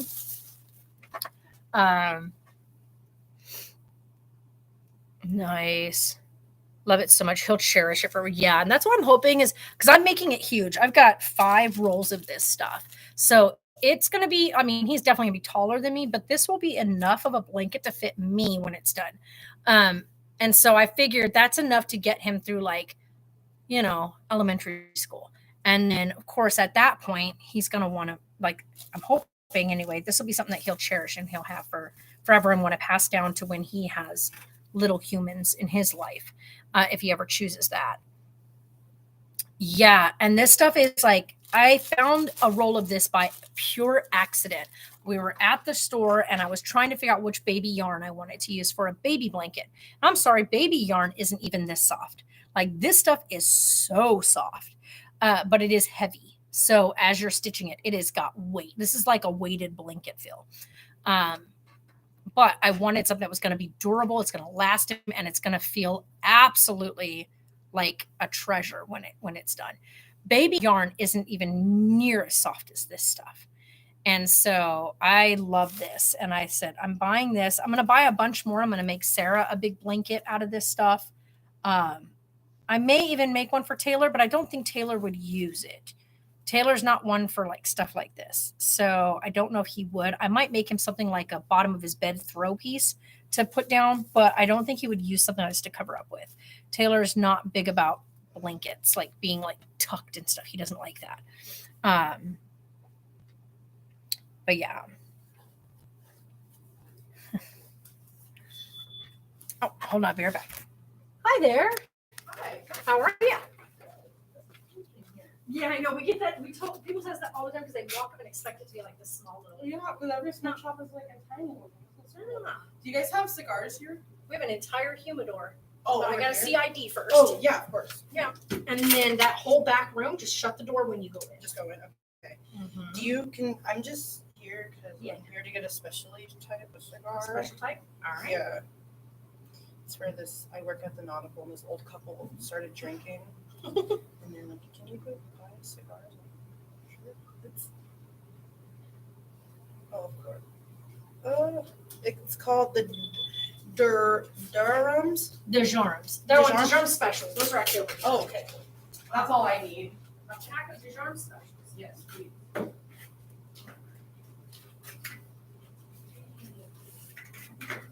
How much is one? We don't sell them in singles. Oh, sorry. Like, how much is one pack? That's Oh, what they're $9.50 after tax. Okay. How much would it be for two? It's gonna double that price. So it's 19, 15, 20 bucks. It'll go. Oh, okay. Like, you want to do two?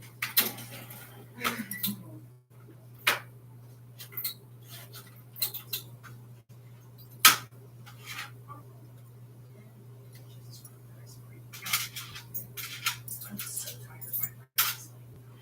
My brain's like, 9:42. Thank you. Have a great day. Hey. You too. Thank you. Hi there, hon. What are we looking to get? Those last two, those Zen shorts up there.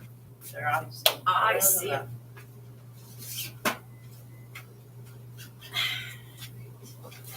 Is that it for you? Yeah. 753.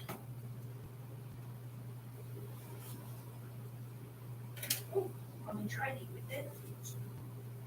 My clicks is on. I'm so tired.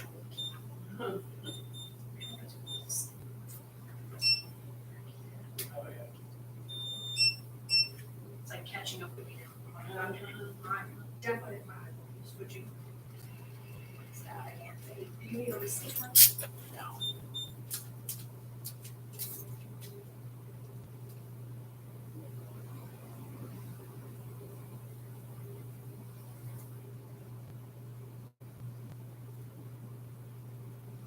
So I'm at the very bottom of that. This is yours. All right, you have a fantastic evening. Did you need a bag? Yeah.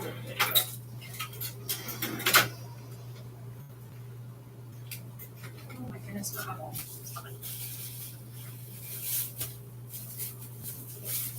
Caps get put up tonight. I am not doing that stuff again. Right. Have a good day. You too.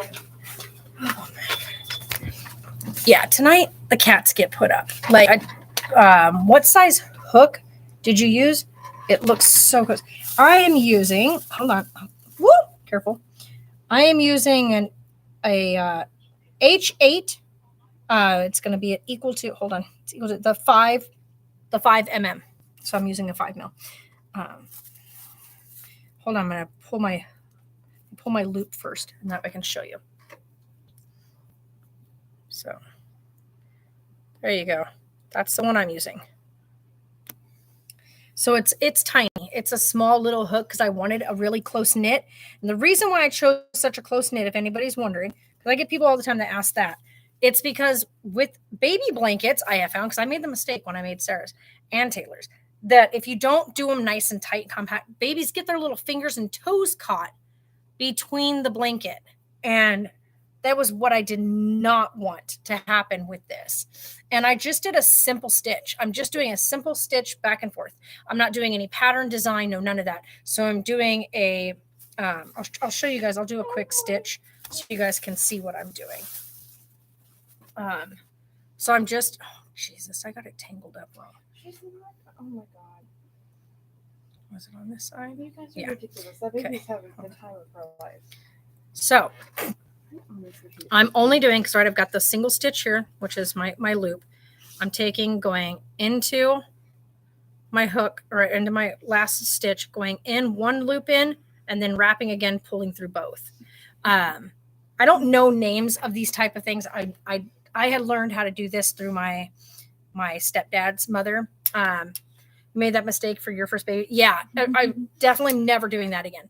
I think I might have to pick up some of that yarn for my next. You can only get this on Amazon right now. I went through every freaking store. I went through Hobby Lobby, Joann's, and 2 other places that have like yarn supplies. None of them have this yarn there. It is super, super hard to get, and Amazon only lets you order 3 rolls at a time per order. That is it. So to get this, I had to order it separately. So I needed 4 more rolls, and I had to do 3 rolls, and then I had to order another roll the next order after that. I figure they're having fun with their baby and showing a cute ass video of their baby. And this person goes, "Way to give her an eating disorder when she's older, poor kid." That baby is having the time of her life. Mom's trying to get the pants on. Can't get her pants on because baby diapers are annoying because they get in the way. Oh my God, that's hilarious. She's like, the baby's giggling her butt off. She's loving life right now. They're trying to put her little baby pants on over her cloth diaper, and it's just getting caught on her little cloth diaper butt. So they're like, book, book, book, book, book. Let me show them what we're watching real quick. You guys, still going. She's trying to get him over her little butt. The baby is laughing so hard. She's like, hold on, let me get these over. Hey, baby. I'm sorry, Yeah. baby. So that's the thing is go on Amazon and put this in. And this is in the color white. If you're looking for this color, but they have it in so many beautiful colors. They've got it like in a really beautiful burgundy, a really gorgeous like blue color and stuff. Working on a bunny ears hats for my girls now with the Karen Simply Soft, which is thankfully always in stock at Walmart. It seems. Yeah. See, and I didn't find that as soft. Like the cloth diaper butts are the best. Yeah. Sarah will be cloth diapering Carlisle. Oh my God, it's a little teacup chihuahua. But the one you're talking about, that stuff is actually beautiful, right? It's really good. You will be shocked when you feel this material. By the way, that's kind of my starting point. So I left this hook out because when I do the border stitch, I want it to all come back to this point. So when I get to this, I'm going to come back around and border stitch this because as you can see, of course, the borders back and forth are different than your sealed border, like your sealed end where you start your nice like starting stitching. So your sides are different, and I want to close that up so it has a nice border stitch all the way around. But as you can see, this is how long it is so far, and then this is how wide his blanket's going to be. So, yeah, so that's what I'm doing with this right now. I'm going to fold this right for now, just so I can put it back in here. But yeah, so this is his blankie so far. And like I said, this thing is thickum. And I'm really, really happy with it so far. And I feel really good about how it's coming out. I want to get it done before he's born. That's the goal. Not going to say I'm going to definitely get it done because every time I get started working on it here in the shop, we end up with a whole bunch of customers. And it's like my days off have been so busy that we just have not had time to do anything else. So this time around Monday, we're going to go move the stuff from the storage unit into the new one, since that way we're going to get out of Bullhead City completely, get it moved down closer to where we're actually at, and get that all moved in. And then we're going to go, what else do we have to do Monday? We had something else I had to go do Monday. Oh, I have to go pay for the other payment on the RV, get that done. And then that's it on Monday, right? We didn't have anything else to do Monday. Why am I thinking I'm missing something on Monday? I know I am. I don't know what. Shoot. Because Wednesday's her appointment. Wednesday, Sarah has a doctor's appointment with the OB. So, yeah. Oh, excuse me. They just have such a great variety of colors, but I definitely want to make a blanket now with this. Yeah, and when you feel this, you're going to be shocked at, like, how is this even possible to have something this soft? I went through, like, I have yet to find anything. Like, even those blankets you buy, like those beautiful, what's the word, microfiber throw blankets and stuff like that. are nowhere near as soft as this stuff is. This stuff is like, yeah, this should be named for baby blankets. Like a baby blanket should always feel like this. It is so soft and gentle to the skin. Like, oh, like, you know, when you have a brand new baby in your arms and you rub their little cheek and how soft that little cheek is, that's this stuff. This stuff is just so soft. Like, I mean, silky, velvety, just, yeah, you'll know what I'm talking about when you get it. You'll have to hit me up on here in the comments and be like, oh my gosh, hi Christy. When you get this stuff in, if you go ahead and give a test try on one of these rolls, hit me up in the chat section or whatnot, and I will see it because I check the comments daily.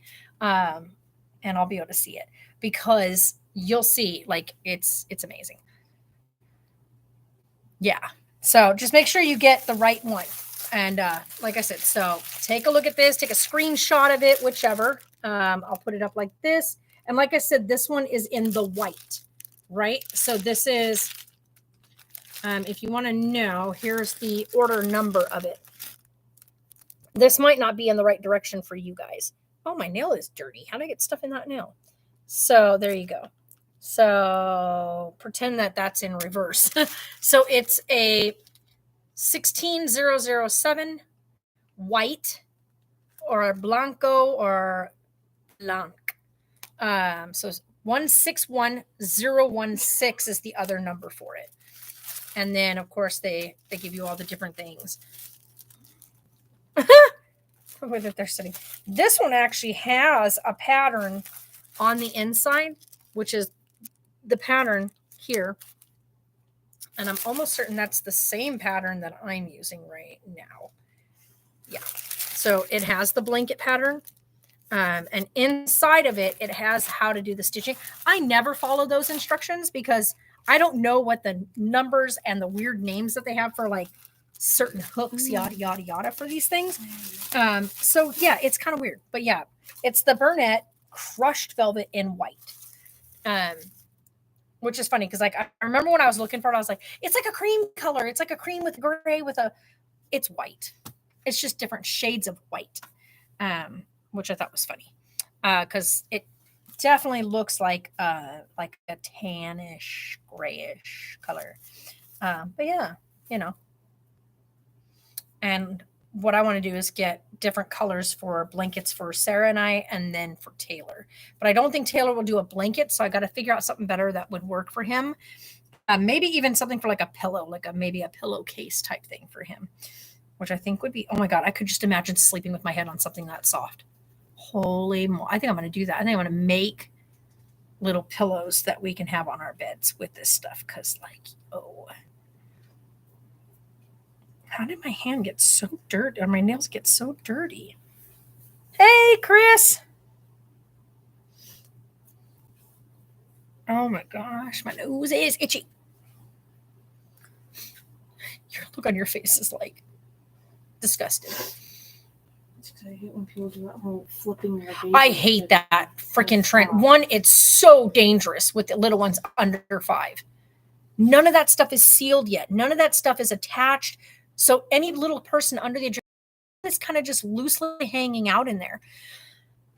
And if you rattle them, shake them, whatever, their little head's their little brain is gonna rattle around in there. I know, it's driving me. To squish it because it got in between here, but no. No, he's still hanging out. It's so annoying. And there's this trend. By the way, guys, if you see this trend, please don't do this if you have kids, where they have 2 people like have their hands and they go like this around the baby, and then they go like this and they have the kid between them, and they go like this with the kid between their arms and flip the kid back onto its feet. But from starting point, they flip the kid like this, and they use like between 2 people, and the kid spins so fast, their little head like whaps backwards on most of these, the way that these people do it. And it is like the first time I saw it as it started going around, I was like, are you kidding me? How is this a trend and how is this okay with people? And why are people still doing it? it made me sick to see how fast, like the people that are doing it really slowly, like where they do the little sing song thing and then they grab the kid and then they do it really slowly and get the kid to come back around onto their feet. Cute. It's Yeah. the idiots Sorry. that are going, Right. "Phoom." And I'm like, It oh may my work God. for some parents, but definitely it's not safe. Yeah, it's not safe. No, It's disturbing. She put her 4-month-olds in not cribs, but mattresses on the floor. Her 4-month-olds? I mean, if they roll, they're going to just land right there. But yeah, some people just don't. I mean, they don't do that in other countries. There's no such thing as a crib in other countries. This other person, I agreed with what they said. It was like, Does she have triplets in that room? No, twins. Oh. So I would never feel comfortable knowing my babies are crawling around all over while I'm sleeping. It's a no for me. Yeah. I would I not mean, be comfortable with my baby. no, not at all. crawling And like around they in the middle of said, the night. like, but then again, she does have cameras on there and they're motion cameras. So it probably alerts her when the little ones wake up, just like most motion camera and new baby monitors do I now. still wouldn't But trust my 4 they're not- months being They're not going anywhere at 4 laying months on the old. floor But yeah. with blankets and stuff. But yeah, the thing, anything for views, right? Leah Tate. Hi, Leah. It is so disturbing to see these people do that. Like I said, there are people that have seen the trend who are doing it very, I guess you say, safely with their kids. They're doing it very slowly. They're doing it to where like the kid never gets whipped around. But then you got the idiots who are doing it where they're like, whap, and they're spinning this kid around. And these kids are under 5 because you're never going to do that with anybody over that age. So they're doing it with these children. Most of them are under 2. And the kid looks absolutely terrified once they're back on their feet again. Usually they can't even stand back up. Like they usually lose the use of their legs for a second because it scares them so bad. Heidi, how are you? Yeah, it's so disturbing. But no, the thing she was talking about was the lady who has a set of twins.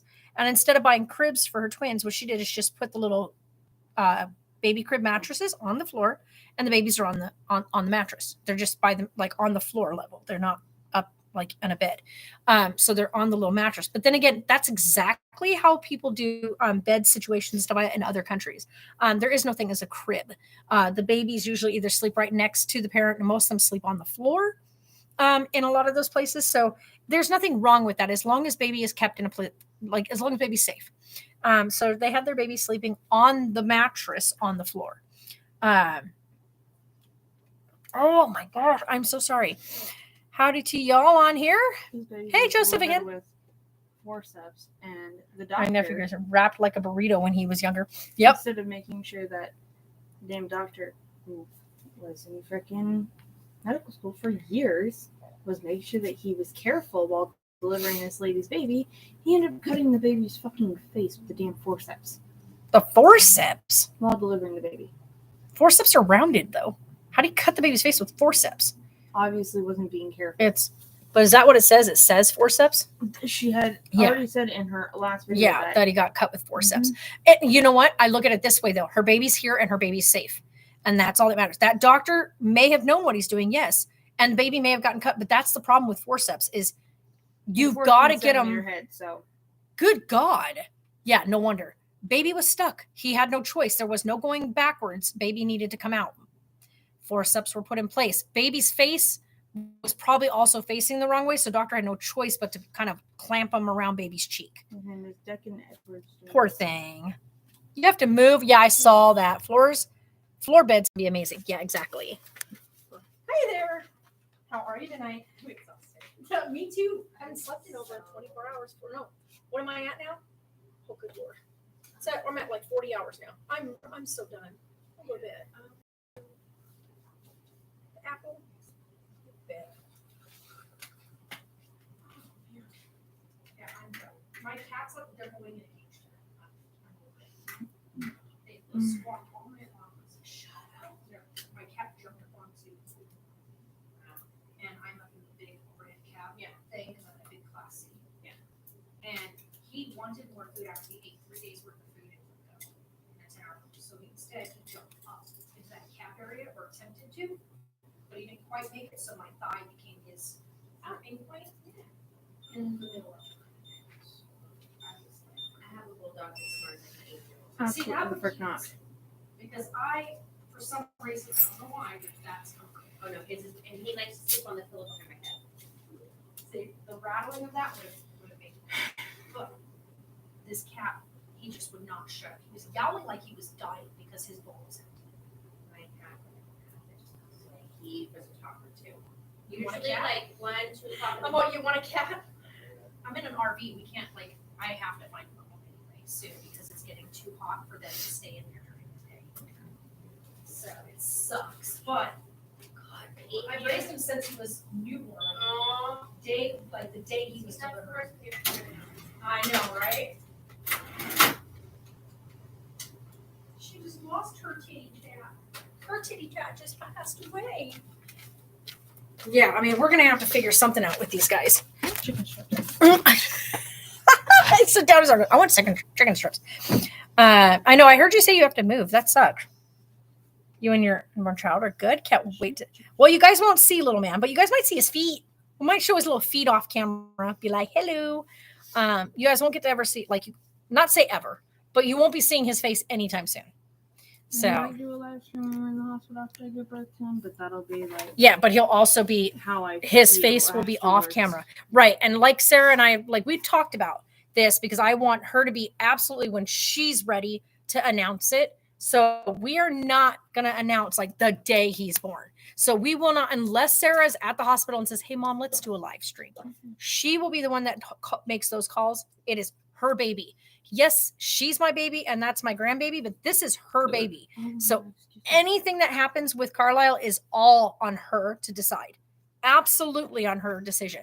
If she decides one day, I'm going to go ahead and post one picture of my newborn baby for everybody to say hello, that'll be on her, not on anybody else, and nobody hounding her to say, oh, but we want to see him. But as of right now, she has made the decision. Carlisle's face will be for his own anonymity, not posted online. In any fashion. That means no Facebook posts of him, no Instagram posts, no YouTube posts, none of that stuff. And she's not even sending pictures via text message to any friends. It is, if you want to see him, you will come see him in person, not you guys, but family and her friends that she has will come physically be there. And like she said, no photographs. They're not allowed to take pictures of him with their phones and stuff because we know all of them. They go to all their friends' little birthday things and whatnot and their friends' little deliveries. And they all of a sudden you got your Facebook page littered with them posting photos of their friends' kids, which I think is bullcrap. You should never post photos of somebody else's child on any social media platform without that child's parental permission. So we know that her groups of friends all have a really bad habit of posting pictures of the other friends in the group's babies. And I've seen so many posts, Arian posts so many posts. Until he has his shots. Yeah. So Sarah wants to make sure he's got his first set of vaccines. And then after that, then he'll be able to see other people. But I think the biggest thing is going to be getting Sarah through her first 6 weeks. And I think that people need to just wait. Let her go through the recovery of birth. Right. And get him on a really good, solid, nursing schedule because she's going to do feed on demand like I did with her. I did the same thing with Taylor. He did feed on demand. But Taylor, of course, had to be fed a special way because Taylor didn't do so well trying to nurse or bottle feed. So I pumped for him. And we had to do lots of nasal gastric feeding stuff through Taylor because he would just scream and not close his mouth to eat. But yeah, so that's a whole nother thing. If you guys have been here that long, you guys also know that Taylor was on a feeding tube. So when you guys first came and joined us in the Jamily, Taylor was hooked up to a machine every night before bed and would be hooked up through the night. I know he's being such a goob. I bought him this bone earlier. I'm glad I bought that because so many treats today. Yeah, he's had a ton of treats today. So what is feeding on demand? That means feeding when baby says baby's hungry. So instead of being okay, I'm going to feed my baby every 3 hours, your baby could be fussy before that 3 hours is up and you're making your baby wait until that time. Now, when I fed Sarah and Taylor both on demand, Sarah would literally nurse at 7 p.m. and then she would go to sleep and this child would sleep until midnight. From 7 to midnight, I would then get up with her and I'd nurse her and feed her, get her all changed up, and then she'd fall asleep again till about 4 a.m., 5 a.m., So she would do another 4 to 5 hour stretch. And then I would nurse her again when she woke up. Wow. And then she'd go back to sleep and she wouldn't wake up again until 9 the next morning. He is like, whoa. He said, boom, boom, boom, boom. I know, I could see it. What the heck is he doing? Him said, hold on, I'm shifty. I'm getting comfy. Love it so much that you're respecting her choices. So many grandparents post their grandchildren without even asking. I won't post a single picture of him without her permission. I even post like in anything that she says, yeah, you can post that one. I even say with Sarah's permission, here's this image or whatnot of Carlisle. Dude, get out of here. Come on, land, you little jackass. Ugh. I almost had him. Very true. I always ask permission from my uncle to post pictures of his kiddos on Instagram. It's just standard in my opinion. Yeah. That is like my cousin. She does not want anyone posting pictures on Facebook. Yeah, exactly. I remember that both of your kids have come so far with their health. Yeah. And here's the crazy part. When we first started vlogging, when we first started vlogging, Sarah was completely healthy. She had no problems. I mean, she was even part of the basketball team. Obviously there's still struggles, but seems like they're doing, yeah. And that's the thing is for me anyway, even though I knew that Taylor had all these issues and stuff, I was one of those people that was like, you are going to do and be like any other human. And I know that you have these health problems, but if you want to succeed and you want to push past what these doctors say, I know he is really moving up a storm, then you're going to do what you're told, which is this is what the doctor says you're supposed to be doing. This is what you're going to do. And I was tough. I didn't sit back and like let him. Oh, he is really just, oh my gosh. That is the most we've ever seen him just go completely like wiggle wormy. He's still going. You have a puppy there at work? Yeah. The look of his face, he's like, what? Hi. They wanted to say hi to you. He got caught doing something. I know, right? He was like, what happened? What are you doing, sir?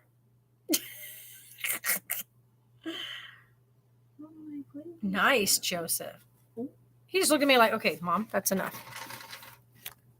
He looked at me like, what? This dog is funniest dog ever. That's Tonkers, yeah. I know he's looking old. He's got all white in his face now. Wow, he is just really just going for it. This baby is shifting all over her belly right now. Her whole stomach is shifting shape. You look like, your belly looks like something from Aliens right now. Your little alien is in there going berserko. Her stomach's going, what? Because he was moving his butt, and then my stomach went, and he rolled. He's now face up. Again. Yep. Yep, that's what he was doing. He literally just sunny-sided up on her again. He's trying to figure out which way he likes sitting in you best. And right now, oh boy. Oh, he's going again. Hold on. He's coming around. Yep. That's a foot in the rib cage. Sorry, guys. That's a ouch. Yeah, he's literally, he's rolling, Mama. Hold on. Hang on, Mom. He's literally rolling over in her right now, and he's using her rib cage to move himself around. Push him out of there. Hey, you can get your hand in there and push him out. Stand up real quick and go like this. Like, yeah, not straight up, just up like this to pull the rib cage out open. Yep. I kid you not, like he's literally Yeah, he's got a foot up there. Come out of there, bub. Oh, I'm dizzy. Yeah. Yeah, he's right there. Put your hand right here. There you go. And push down and over to get him out of there. At least his is in front of your rib cage versus being behind your rib cage like Taylor's was. Because that is, Not a fun spot for a baby foot to end up. And remember, start doing your hands and knees, pelvic tilt to get him to let his weight come forward. Because remember, you like to lay on your back in here, which is why he's always sunny side up. It's easier to lay on your back than it is to lay on his, like for him to lay on his tummy. So that's why he's always like that. Thanks. And I'm still walking. That's awesome. Yeah. So Taylor was on a feeding tube for, oh gosh, 12 years. That was for the feeding tube. But prior to that, he was on a nasogastric feeding tube for several years before that. So in total, I think Taylor used a nasal gastric tube for about 3.5, almost 4 years. And then we moved him to a peg, then to the Mickey button. And that he had the Mickey button for 12 years. And so, yeah. That was rough because Taylor refused. After he got really, really set on the fact that eating caused vomiting or putting anything in his mouth caused him to throw up, getting Taylor to put anything in his mouth as a baby, like any kind of food, was an absolute challenge.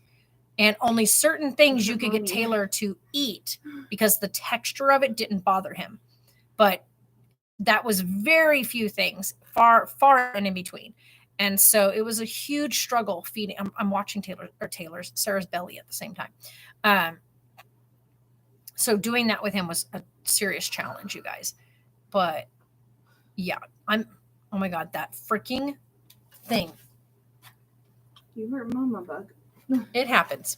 He's not purposely trying to give you owies. He doesn't got much room to work with. Match. I can't even talk. Much room to work with. He is a big boy.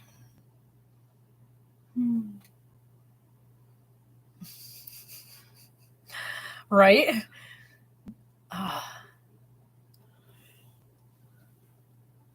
Oh man. It makes me sad to see like how like faded out his coat is now and stuff. He's not like this bright shiny coat anymore. No. Taylor did not have gastroenteritis. Taylor has a mild form of, and I'm not going to go into details or whatnot, but he does have a mild form of cystic fibrosis, so CF.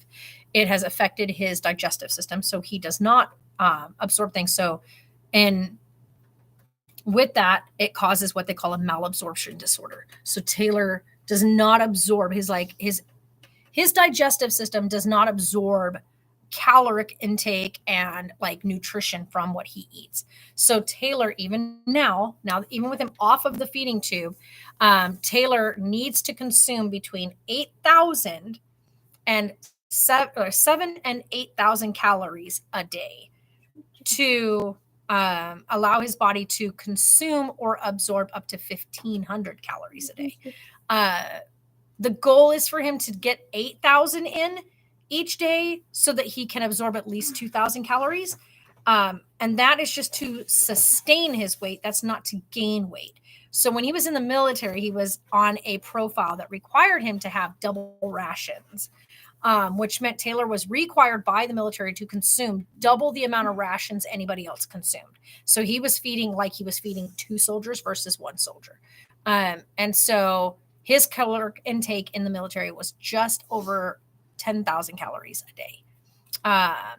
So yeah. Right. I do not like being stressed at all. To calm me down, I have squishy. Yes, to squeeze. Oh, nice. Kristen, that's awesome. What's the matter, baby? She's like when your baby has giant feet. It's his arm. That's his arm. That's it, fully an arm. You can see the shape of the hand in a fist. What, dude? That is not a foot. People do that. It was very expensive.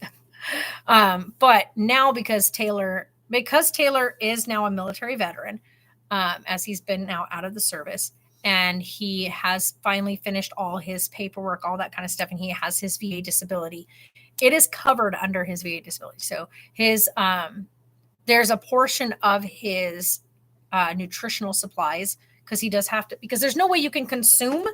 I mean, there is, but that's like, I don't know how anybody would with Taylor working and stuff, how he would even begin to consume 8,000 calories a day. So it's a very impossible. Taylor can barely hold a burger in his stomach, let alone 3 burgers in a sitting. That's just not going to happen. So Taylor takes in nutritional shakes, so each time he eats, so when he has a snack, he has a shake. When he has a dinner, he has a shake. When he has his breakfast, he has a shake.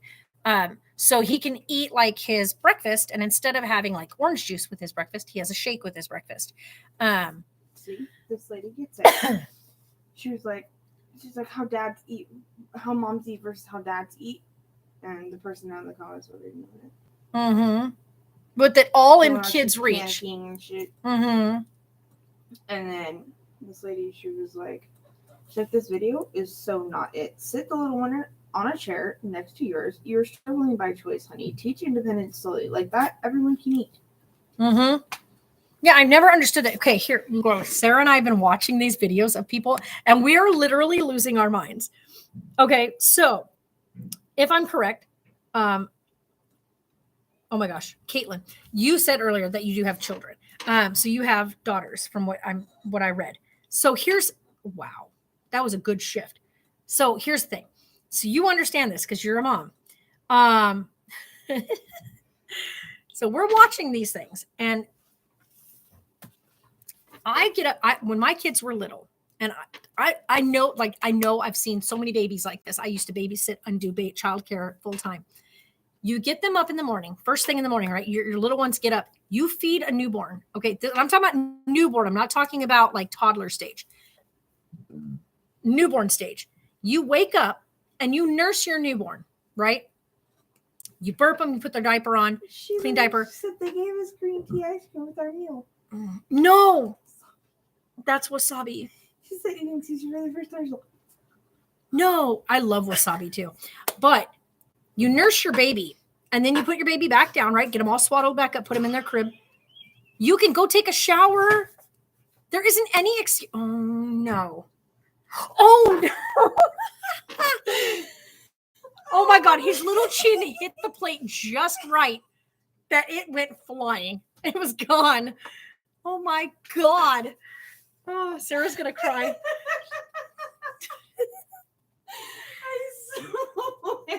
Oh man! Always help. Sit down. Something like that happens, and you're like, sit down. This is why you tell kids to sit in their chair, not stand. Kid fell forward because he's standing up in his chair. He had his chin like this on the plate, and the plate went like this, and his little treat went over. It's gone. It's off the plate. Gone. It's somewhere on a wall or on a floor. It's done. It's a done deal. Kid's not getting a treat. Oh, I don't. That would be your whole day ruined. I don't even care who you are. He moved forward on purpose. Uh-huh. He said, just puked it everywhere. But anyway, I always hear, and we've been watching these new moms all over like social media about how it's been days since they had a shower or this or that. Oh Lord. And I'm sitting here going, I raised 2 kids by myself. Okay. By myself. And I'm over here going, I had a shower every day, sometimes twice a day. And I'm like, I don't understand how these new moms say they can't get a shower on the daily. I would every day, especially like when I first had Taylor, it was just me and Taylor. I would feed Taylor first thing in the morning, like his first morning one. It would usually be around 6 a.m. So Taylor would get his feeding. I would get him all changed. I'd swaddle him up and stick him in his swing because Taylor, of course, as a baby, had to be sitting upright because of the severe reflux. And then as soon as I had him all set up in his little swing thing, oh, ow, ow. Oh, no. Oh, that's like insult to injury. And then here's where it went down. Someone call my mommy. So I would get him all done up, and then I would set him in his little swing thing, and I would leave the bathroom door open. I'd go ahead and get my shower with him in his swing, all changed. He'd have a clean diaper. He'd been burped. He'd been fed. And he's all tucked into his little thing, and I'd have him all strapped in safe, and I'd get in the shower. So get my shower, get myself ready for the morning. I'd take his little carrier into the room with me. I'd get myself dressed, whatnot. I'd make breakfast and I would sit next to my son in his little thing and I would swing him and like have his little swing thing going and I would eat my breakfast, have my coffee. I never went where all of a sudden I was days without a shower, sleep deprived. I was sleep deprived, but I'm sleep deprived not because of my kids, but because I have a mental disorder when it comes to severe trauma as a kid. So yeah, that is one of those things where I'm like, I don't understand how these people talk. And then when I had Sarah, good Lord, I got blessed with this child. Such an easy baby. But I had Sarah and a toddler at that point. And every morning, Sarah woke up at 9 a.m., right? So she was my 9 a.m. wake up. Taylor, however, was my 6 a.m. wake up. So what I had started doing when Taylor got to the point where I knew he was a 6 a.m. wake up and I knew he didn't need a bottle anymore because Taylor was 2.5 when I had Sarah. So right when Taylor was about 18 months old, I knew that he wasn't getting up to have a bottle in the morning. He was going to actually have food in the morning. I started getting up at 5 a.m., an hour before him. Every night before I went to bed, I'm not even kidding. Every night before I went to bed, I set my coffee pot up, right? So I got my coffee grounds in there. I got my water in the pot. I set everything up the night before, put my cup where it was going to be, and I did my dishes. Everything was washed, put away. I picked out what Taylor was going to have the next morning for his food, and I'd set everything up. I would get up at 5 a.m. I'd walk in the kitchen. I'd flip the switch to the freaking coffee pot because they didn't have the programmable one yet. So I'd flip the switch to the coffee pot. Me. And I would, oh, Jesus Christ. And I'd get in the shower. I'd have myself showered and dressed by 5:30, go into the kitchen, pour my cup of coffee, have my coffee and a small breakfast, like just something small to eat because I was going to make myself something with Taylor.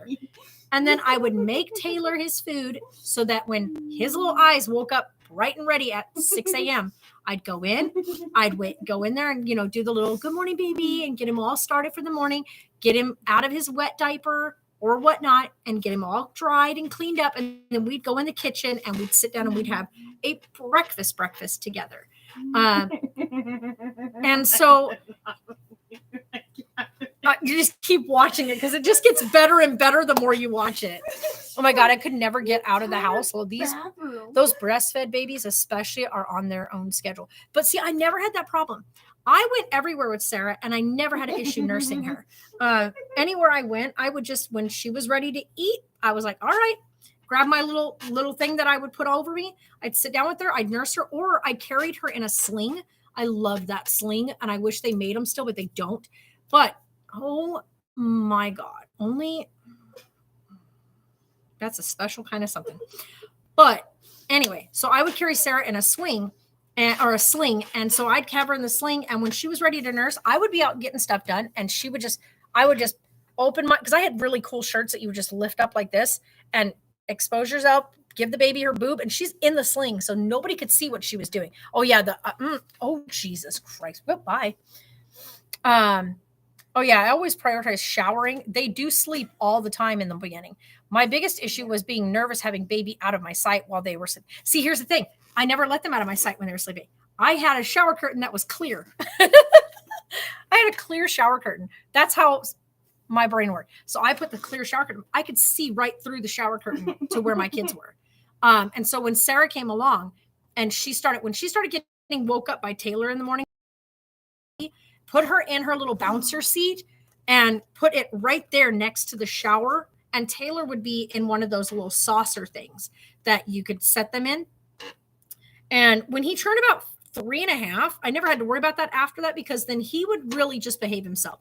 I'd tell him, hey, Bubba, it's time to come in here. I'd shut the bathroom door. And so he would be in the bathroom with me, Sarah in her little bouncer.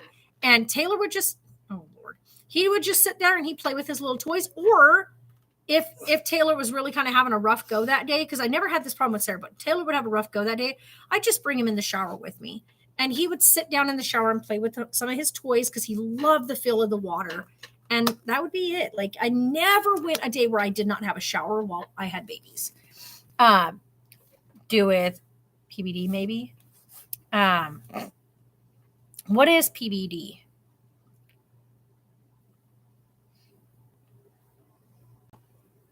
But yeah, so I had a clear shower curtain because I wanted to make sure they were like oh my God, this thing, why can't we catch it? Like, seriously, land somewhere we can squish you. But yeah, so we never, like, I never ever went without a see, I want to do that kind of setup for little guy. That's so cute, the little foot. But yeah, like I said, I prioritize the fact of showering every day, and I never felt like I didn't get to get it done. And I was one of those people that when, like, I waited, of course, until they were at least 3 months old before I started prioritizing other house chores. But in that first 3 months, when one of them was like, if Taylor was sleeping, then I would have Sarah in her little bassinet next to me. I would lay down, even if she was awake. I would lay down and take a nap when Taylor did. Taylor did not sleep well. And so when Taylor napped, I took naps when Sarah was first born. Sarah was the easiest baby. So I could nurse her, get her cleaned up, and set her down like in her playpen. And this child was completely content. So I got lucky in that manner. Taylor had enough energy for 2 kids. So, you know, he definitely made up for the fact that I had a very mellow child on hand. But yeah, I never had to worry about like not showering. And like I said, once Sarah turned about, like both my kids, when they hit about 3 months old, I made it a priority that when they took a nap, I threw laundry in. Like literally the minute their little eyes closed. And I'll tell you another trick. I baby wore all the time. So Sarah, I don't know how, I couldn't even tell you how many naps this child had while attached to me. Because I knew having her attached to me, I get stuff done. I get things done. Because that child slept through everything. Even now, she sleeps right here in the shop with all the people walking in and out. So I would have Sarah strapped to me. And when she'd be sound asleep, I was like, all right, laundry. Get all the laundry thrown in. Laundry is washing. And then she would get up. I'd feed her. I'd get her all set up. And then as soon as she was ready for her next round, I would get her all set up. And then I'd run out there, throw everything in the dryer, come back in. And literally at the end of the day, I would probably, at the end of each day, I'd have at least 1 load of laundry done. And then, yeah, I mean, it was just the 3 of us. So I didn't have a whole bunch of laundry to worry about on the daily, but I always made sure I threw a load of laundry in daily. What happened? Somebody. What happened?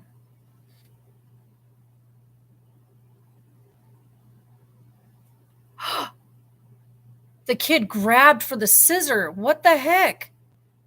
Why was there not a mom sitting there to stop them from grabbing that? Because she was not trying to cut his hair like that. One, that kid is old enough to have sat still. So why is your kid, who looks like he's like 4 or 5 years old, why is he grabbing for the scissors that lady's using? Yo, clearly he's had his hair cut many, many times. You can see it's been kept that way. This kid reached for the shearing scissor things. As he reached for it, she tried to stop him. So she pulls the other ones away. And of course it and cut a stripe right into his hair. Honey, too many bubbles. Too many bubbles. Too many bubbles. That baby is just going to town. The baby's causing that, not the mom. Not even the milk is causing that. Yeah. The baby's gonna be. The baby probably has a tongue tie, which is causing not a proper latch, which is causing all that air to aerate the. Yeah, I had some issues with my supply, and I think that's why I struggled so much getting out of the house in the beginning with my first. Second time around has been a completely a clear shower curtain, genius. Yeah, depression. I was like, what is PPD? Oh yeah, see, and for me, I think it's because like with Taylor, you couldn't have asked for better. I wanted a baby. We planned for a baby. We did all the different things to get pregnant with baby. And like, I mean, I did a whole freaking stupid body cleanse thing back in the day. Like this is back in the 90s. I did this whole cleanse and you you don't have sex for like whatever amount of months because you want everything to be like clean, yada, yada. Just stupid crap. And we got pregnant. So, with Sarah, I had my tubes tied. So it was a, hey, wait, what? However, when I had Sarah, I made so much milk. I'm not even kidding. I bought a deep freezer. And I bought a deep freezer because I made so much milk that we ended up deep freezing and having milk until Sarah was 5 years old. I continued pumping and supplying milk until she was 5. I even continued pumping even after that because my poor breasts just were not having it with me not pumping. And I got lucky enough that when I was in techs or in basic training, that when I came to them about the fact that I had been a lactating mom when I got there, I was able to get relief by being able to relieve the milk and packed it and sent it to where she was staying during that time. So I continued pumping for a long time. And once Sarah kind of outgrew and no longer was using that, and she was able to go on to soy milk, whatnot, then I started just donating what bit I had left. Yeah. When I get back to my day program, I'm going to be I have not been there in a long time. Oh no, you're gonna do fantastic. I would never get anything done if not for baby wearing, right? Baby wearing is genius. Like people, it's not spoiling your kid. I mean, in other countries, that's literally where the baby is the whole day. Mama straps that baby onto her back and she's like, okay, wait, gotta feed baby, plop, get on my boob. Here you go, feed. Okay, plop back inside your basket. And then mom keeps going. Like, I walked away for 2 seconds. yeah, little turd. That's so awesome that you knew about it when they were little. I feel like it wasn't that popular or well known about until recently. It's so beneficial for mama and baby. Yes. I would nurse Sarah at night. I'd get her all nursed, and then I would burp her, change her, lay her down, get her all swaddled up and lay down, and then I'd attach my pump to finish emptying my breast. And I would end up, I'm not even kidding, after I nursed her, she would eat. I mean, this child would eat. And then I would pump and end up with 16 ounces more of milk. So 2 8-ounce bottles. And this is by the time she was only 3 months old. I was making enough milk to support like triplets. I would store 2 bottles after every feeding. This girl ate probably about 10 times in a day, 10, 11 times in a day. So that's like 20 or more extra bottles every day. So I was dependent on what part of the day it was. I could end up between 6 and 8 ounces per breast. And so I would like literally have bags upon bags upon bags of breast milk. It used to blow my mind. Oh, that's so sweet. Oh, little bean. Yeah, so I was really big about like, they even had now they're super popular, but they had them when I was nursing, the Haka. It wasn't the Haka back then, but it was like that where you just suctioned it on and it held on to the boob that you weren't nursing from. So that way when milk letdown happened, you didn't lose all that beautiful golden liquid, which we all call that the golden liquid. You didn't want to lose that milk. So you would attach it to the one side and nurse baby on the other.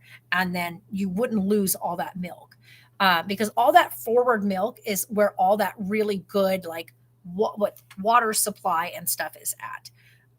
And so you want them to have that stuff. You want them to have that really good heavy milk. The heavy milk, like that really thick stuff, is at the very end of the feeding. So that's kind of where it's going to fill them up. It's going to give them that solidness and whatnot. Holy crap. Yeah, I made so much breast milk. Like, seriously, like she nursed until she was 2.5 years old. So I breastfed Sarah for 2.5 years. And then I went into the service. So I went into the military. But from 2.5 until she was 5, I had stored breast milk and continued pumping even after that to have milk for her. So she had milk from 2.5 until 5 years of age. So for 3 years or 2.5 more years of me pumping and putting a supply away to keep her for her cereals, which was good because apparently my body knew that this child was allergic to anything with dairy in it. I don't usually use dairy stuff I use cheese and stuff, but like if I drink milk, I'm going to vomit it. It's not going to stay down. It's a little bit worse than just a lactose intolerance. It's like my body's like, I don't know what you drink. First of all, milk, nasty. I don't know how people drink that stuff. But if I was to drink it, it's coming back out. Maybe that's also why I can't stand milk chocolate. Milk chocolate is just gross. It tastes like milk. I can't stand milk. I don't like the taste of milk. Nope. But I love dark chocolate. You want to give me some chocolate? I'll eat up a dark chocolate any day. Milk chocolate? Nope. Don't send me milk chocolate. I don't like it. Yeah. So Sarah was allergic to and she still has a really nasty like intolerance to it. And also like when she does consume dairy, it causes really bad rashes, hives, stuff like that on her. So I think my body just knew. And so I made an abundance of milk that supplied her with milk for quite some time. I love cheese. I did once. I got mastitis once, and that was when I went to boot camp. And I thought, okay, I went from literally nursing this child every morning and every evening and pumping 3 times a day, that I went from doing that to cold turkey, no baby, no nothing, straight into boot camp. And I became engorged. And I tried to like quietly, without saying anything, like relieve myself in the shower to like maybe release some of it, but not empty it, because I was like, I'll just let myself dry up. Mistake. Don't do that to yourself when your body is used to making multiple 8-ounce bottles of milk every so many hours in the day. Cause that was the worst. I finally had to go to my TI in basic training and let him know that I think my boobs had an infection. And he couldn't first couldn't understand. And then I explained to him, well, I have a child at home who was breastfeeding when I got my notice to go ahead and report. And when I reported in, she had not been weaned. And he goes, so you need relief? And I was like, no, I need relief, but I need to this is like, I'm infected now at this point. So he sent me to the med hall. I found out I did have mastitis. They gave me a couple of injections, which, by the way, don't ever let yourself get to that point. If you think you have a clogged milk duct, y'all freaking try to get that crap out, and don't do what I did, which was be like, I can't say anything. I don't want to get in trouble, because you're a grown ass human. Say something. But I didn't, because I had this irrational fear that I would get in trouble. Why? I'm a grown up. Get in trouble with who? Frigging go say something. So I did, and then the doctors there at the hospital had a Medela pump, had me use the Medela pump on top of that. So I spent a day and a half at the Wilford Hall Medical Center pumping and pumping and pumping and pumping. And they gave me multiple shots and pumping and hot compresses, then cool compresses, then hot compresses. Finally, I got a full relief. Oh, thank you. And after finally doing that, they told me, you will be taking the Medela with you, and you will continue your pumping session like you were doing at home. So I would do that. So during chow hall time, I would run down, I'd do my chow hall stuff with a waiver, and then rush back up to the dormitory. And because you only had so much time during chow, we had like 45 minutes. So I run down, eat, and that 15 minutes I had for me to eat, and then I'd run up and use the other 30 minutes to pump, which is what I would pump at home, is like 30 minutes. So I'd run up there, pump, get all that stuff done, and then they would have me send it over to Wilford Hall in a ice chest, and then they would send it back to where Sarah was staying, which was to my friend Elaine in Texas, because we were all in Texas. They were like 25 minutes from Wilford Hall. Oh, it's abuse. No, it's not. She's getting it out. Yep. Oh, poor kitty. Come on. Cat's all sneezing. I remember when we had to deal with our cats. Yeah. When they get that infection, you got to let it stay there. You got to break it loose, and it's got to come out. I want 70 back. I don't want 30. Yeah, see, no, that 97 today was out of the blue, because we have not had any high temps yet. Yesterday was perfect. Like, it was the perfect temperature. It was 82 degrees. Perfect. The day before that was flipping freezing. I think we got a high of like 56 degrees, 57 degrees. It was flipping freezing on Wednesday morning. Sarah and I were literally shattering. It was so cold. No. And yesterday morning was like, what was it? We were trying to get ready after I got up for work, and we were both jitter-jawing because it was so cold in there. And then it went up to 82 degrees yesterday. So it was nice out. But then this morning, I get up and I'm like, it's sweltering. What the heck is this? It's so hot. which is fine. I mean, that's where we live. It's hot. But Sarah and I were talking, we're like, we want to go somewhere where it's cooler temps, but we don't want snow like in the regular part of the year. Like right now, there's places that are still getting snow. We don't want that.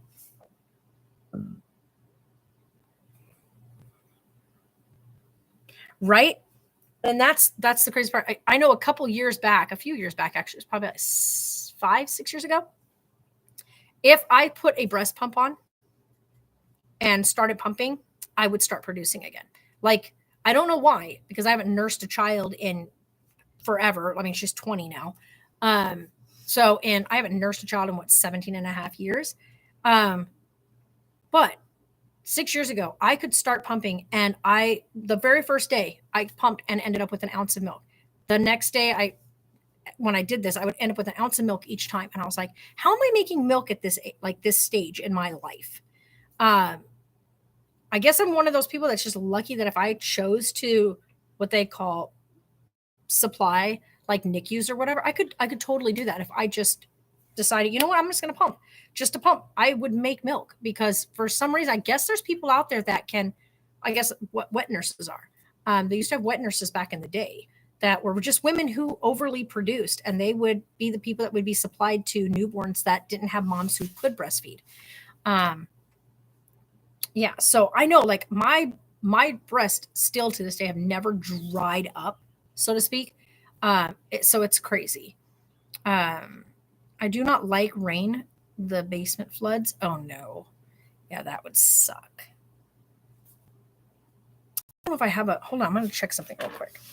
Oh, if I can even get up. My hip is just done.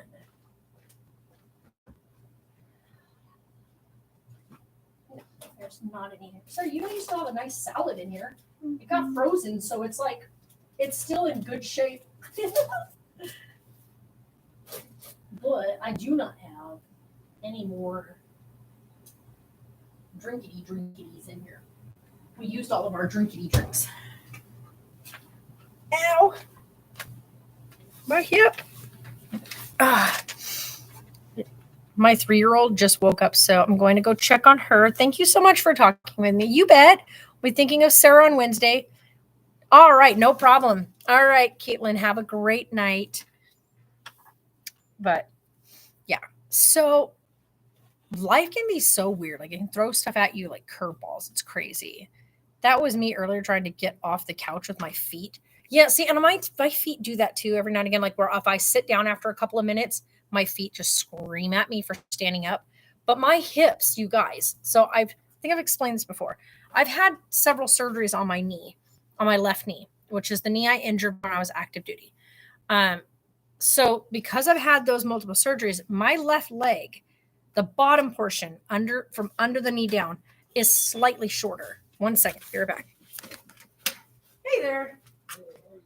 Good. What can I get for you?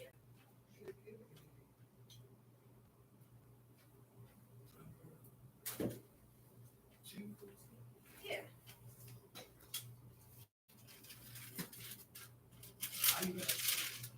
You don't need a bag? Okay. The only reason why I'm doing that is because the guy I handed one to earlier stuck it in his pocket, sat on it, and got outside. $6.50. Hand that to you. Just remember, if you set it in your back pocket, you might crush it.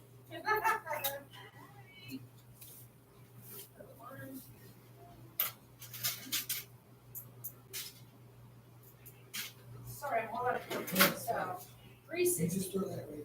All right, thank you. You too. I can go ahead and get all these out tonight before I won't do that. Ow! My clothes do not match today. Not even kidding. But anyway, so I've had multiple surgeries now on that left leg. And so my left side is slightly shorter than my right, which then, like, when I walk, it puts my left hip up lower slightly, right? So my right hip is up. So when I walk, I'm not walking like with a natural gait anymore. So my left leg is shorter. So it causes me to have a weird limp on that side. So it just offsets my hips, which then messes up my back.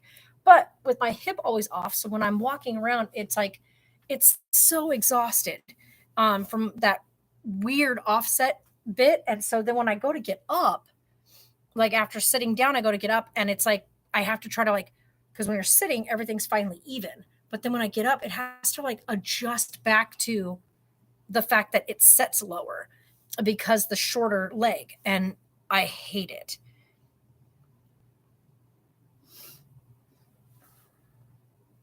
No, I'm good. You should go to sleep if you're tired. Go to bed. Yeah, no, I'm good. Like I'm so used to not sleeping, but like the exhaustion has caught up to me to the point like I'm irritable and I'm like over not sleeping. And then on top of it all, like we've tried so many ways with the RV to accommodate the 2 cats. Gracie is not an issue. Gracie is so easy of a cat because she's a grounded cat. We don't worry about her. She doesn't get into stuff. She doesn't like make a mess of anything. She doesn't tear stuff up because she has the disabilities. So we don't have to worry about her. But Rigby, he is a typical 2-year-old male cat who has a really serious chewing fetish. I've had cats who've chewed on things, but Rigby has a really bad chewing fetish. When we had the house, he had all that space and we can give him all the toys to chew on all he wanted. But he seeks out wires. I mean, this cat will tear up stuff to find wires. He will dig at a wall. He will pull at the carpet, like everything you can think of this cat does to get to wires. Not only that, but if you place him somewhere he is not happy about, he will go to the bathroom all over himself just so you have to move him to clean it. And it will be within minutes of you putting him there. So what we've been having to do is kennel him in a small kennel space at night so that we can go to bed without him destroying stuff. So during the day, that way our eyes are always on him. Well, we finally, I guess you'd say, wire covered everything in the RV. So everything has been officially like locked in, covered, whatnot, and excess wires that were attached to other pieces of equipment that we don't use have all been removed. So we've done that, but then letting him have that space now, he has decided that he will scream all night long if he has no access to a bowl of food all night long. So the only way to quiet him down is to lock him up. And I think that that's crappy. I hate doing that. I want him to just be able to roam free. But he can't go into Sarah's room because then he would chew up the wires to the baby swing. He would go after the wires to the gaming console and our movie stuff because we sit down and watch movies in her room. So he's destructive to a fault.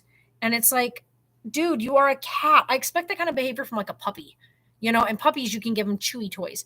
Rigby won't go after chewy toys anymore, like the little chewy things that you can buy with the stringy stuff, because you're also trying not to encourage him to chew wires. So it would defeat the purpose. You're ridiculous. So are you okay though? I'm not trying to fall asleep. What? She's like, when you're so tired from cleaning all day and too tired to breastfeed. She's showing a big bum. She's like, that's all I got. No.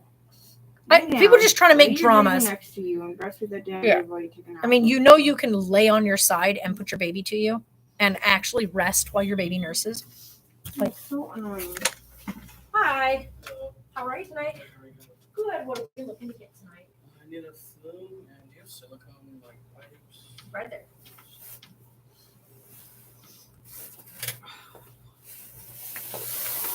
That's all of us. So we don't have any other style. Those are all in right now. Hopefully we get a better supply of them soon.